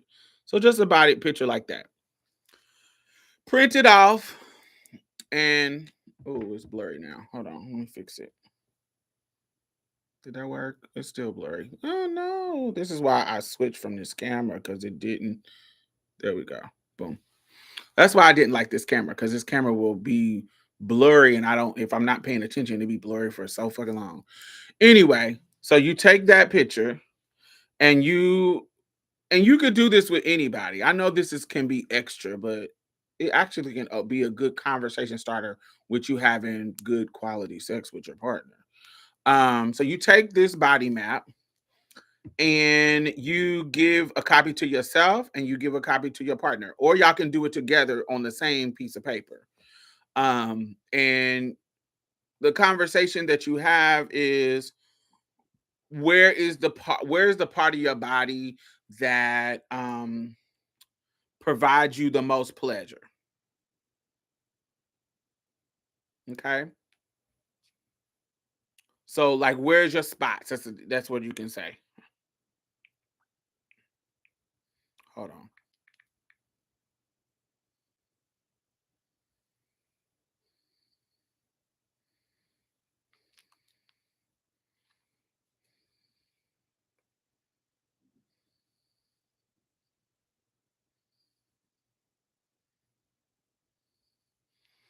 Um So questions you can ask are like, what part of your body? If it's just a partner and you want an in-depth conversation about pleasure, then keep it pleasure. But you actually can do this about many things. Like what part of your body is feeling pain? What part of your body is feeling pleasure? What part of your body is highly sensitive and low sensitivity? Like what part of your body is like, I don't really be feeling nothing. None of this give me pleasure. Or, ooh, I love people to kiss me on my neck, on my ears, on the back of my neck, on my nipples, and places other than the typical. Of course, we gonna say genitalia, but be specific about where on the genitalia. Like the idea of this is that you are getting more in depth pleasure information from your partner and in regards to what they like, what they physically like. And so men are not always, some of them are, but they're not always great communicators. And so you're gonna have sometimes, and with men you're gonna have some, you gotta have to ask some follow-up questions. Oh, I just like my balls licked. Okay, but what about them? Do you like, how do you like it? Like you make them, like for me, I like my balls sucked, but I like my balls sucked in a way that is that you suck them and pull them and pull off of them slowly and let them drop. That is sickening to me. I love it. It feels great. It's tantalizing, like almost like they're trying to pull them, suck them off, but they slowly drop them. I love it. So I need to be able to explain that. Like, and not in the moment. Like in the moment, you can explain it too, but it's good to have a body mapping exercise with your partner so that you can, it can even be like almost a part of the pre-play, maybe. But it's, I like to do it when it's total separate from sex. Like we need to have this conversation and we not hooking up after it. I love to do that where we having this conversation.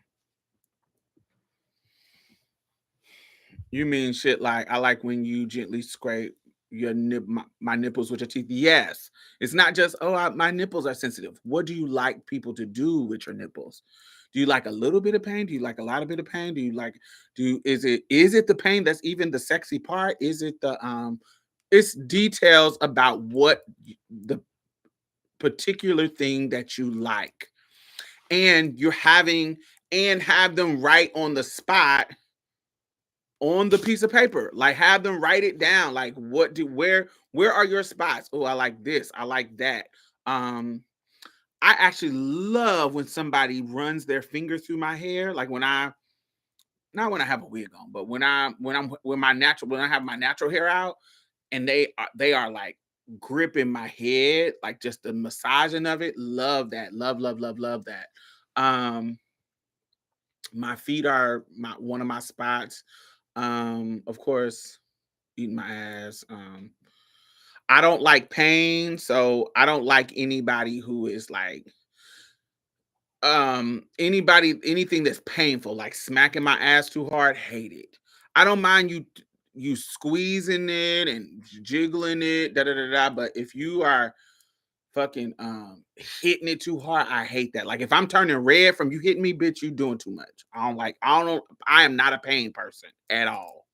That's not a part of my, a little bit of intensity, maybe, but don't keep going, my nigga. Like, no. Um, like niggas who like to, when they first get in, you ram it in there just to get it. No, hate that shit. Hate that shit. My homegirl, she love it.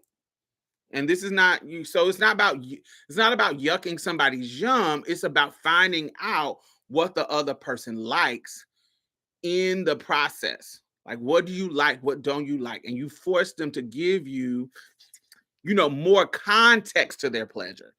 Of course, I know you like getting your dick sucked. Give me more Do you like it when I go slow on it? Do you like me to speed up the pace or a moderate pace?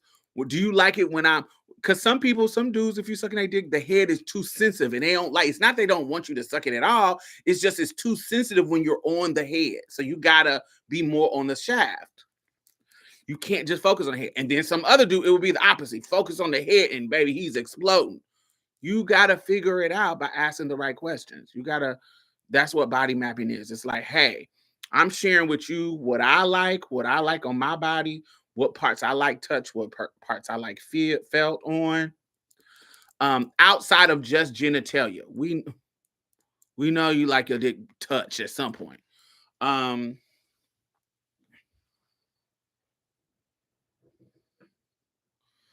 This should be the staple of all sexual relationship. Yes, I think everybody should do that. I think body mapping is something that everybody should do, child. I think it's something, and it's something cute and sexy. And if a dude is too childish for you to have these kind of conversations with him, why are you having these conversations with a child? So, I've never had any negative experiences with having these conversations. It is only positive because you really just getting a more in-depth conversation um, about the person that you are having a relationship with. But what I do warn you, like I said, men are not used to having these kind of conversations with people. They're not used to communicating. Not all of them. I don't want to say it's not all of them. Some are going to be really, really good, but something that I just have come in contact is men not being able to articulate exactly what they want because nobody has forced them to do this. I don't date women, so I don't know. It might be the same with women, but I don't know. I only deal with men, so I can only advise you about men. But usually men will you really gotta they will give you basic answers at first and then you gotta deep dive into those answers like okay, you like your neck, you like your ears, what about your nipples? Do you like me to squeeze them a little bit? Do you like me to bite them? Do you like me to suck them? Do you like so me and you can flip your in your own body chart, give some time like here's your body map, here's my body map, tell me the parts that gives you pleasure. Where's your most erogenous zones? Where's your most sensitive parts? Even if you sensitive in two ways, sensitive in pleasure ways and sensitive in pain ways, like ooh, I don't really like when people do this. Like, I don't like this right here. Like, in my experience, this part is, I don't like that shit. Me, I don't like to be fingered. Hate to be fingered. Do I like a tongue up there? Absolutely. Can you rub the hole with your fingers? Absolutely. But actually taking your fingers and digging in my ass, hate it. Don't do that. Um, what else? But that's an example. Or my nipples. I don't like my nipples bitten, but I like them sucked real hard. Don't bite my nipples, but suck them really hard, really firm, like really get in that core with the sucking. um, my feet, my ears and neck and head, and any kissing. I love any kissing around my stomach and my thighs. Any kissing like that is really, really tender and makes me jump. It makes me excited and ooh, prepares me for the action. Um, Oh, this might be unique to me. I don't know if it's other people have this problem. You can you cannot you know how dudes have I don't know how to explain this. Um like if you're getting back shots, you getting hit from the back and like they'll have their especially like if they would assist girl, they will have their like finger their thumb in the butt while they're doing it in the pussy. Y'all know what I'm talking about? Like, so they'll be doing it in the pussy, but have the thumb in the butt. So imagine that move, but remember, I don't have a pussy. I only have a booty hole. So you can't me, you can't put your hand in the spot there on me. If you stimulate this like right there in my crack above the booty hole, like right there, not at the back, but like right there when you're coming out of the crack to the back. Does it make sense? Like it's like where the plumber's booty show, like if you in the plumber butt, that area, you can't stimulate that while we're doing back shot for me because I will pee.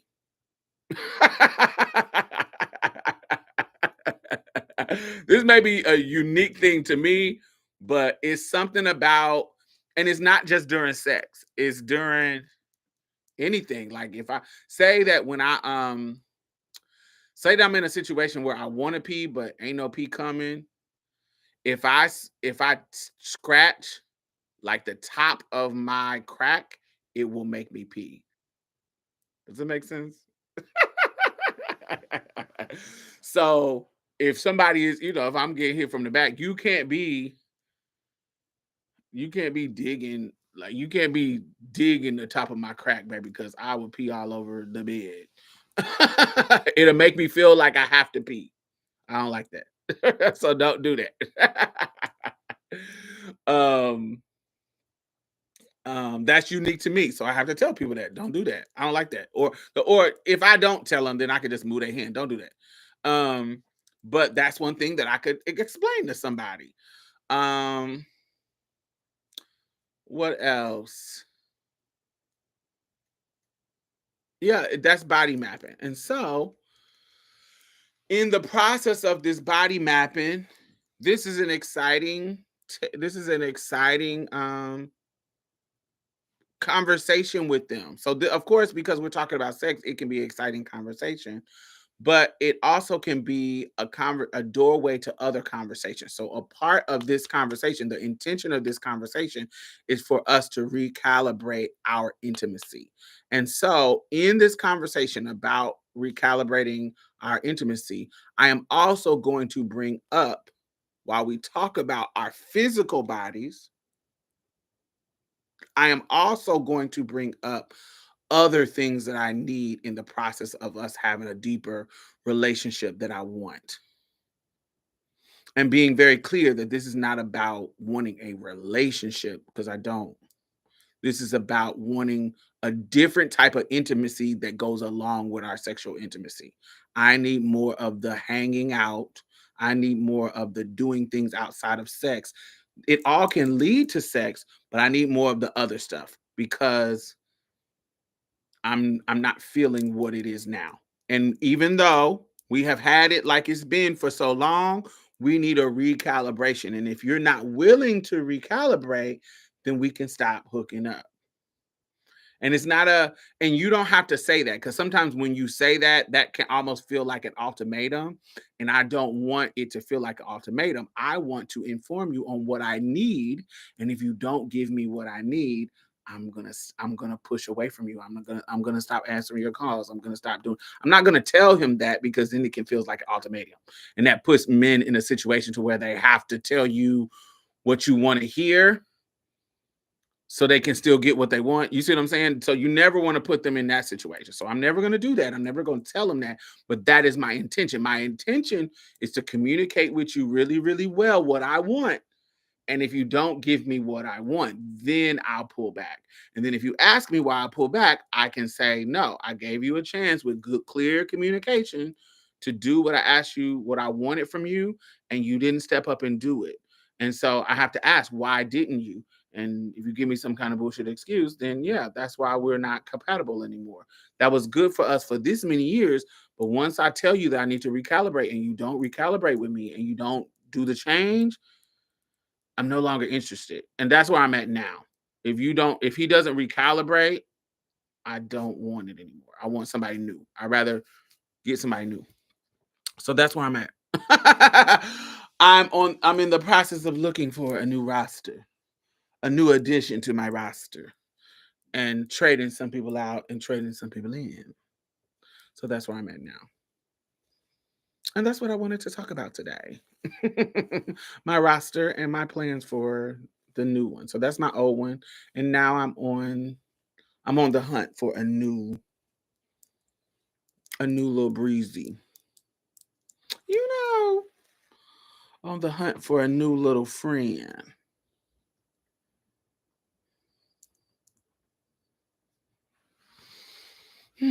Make sure y'all thumbs up if you enjoy the conversation.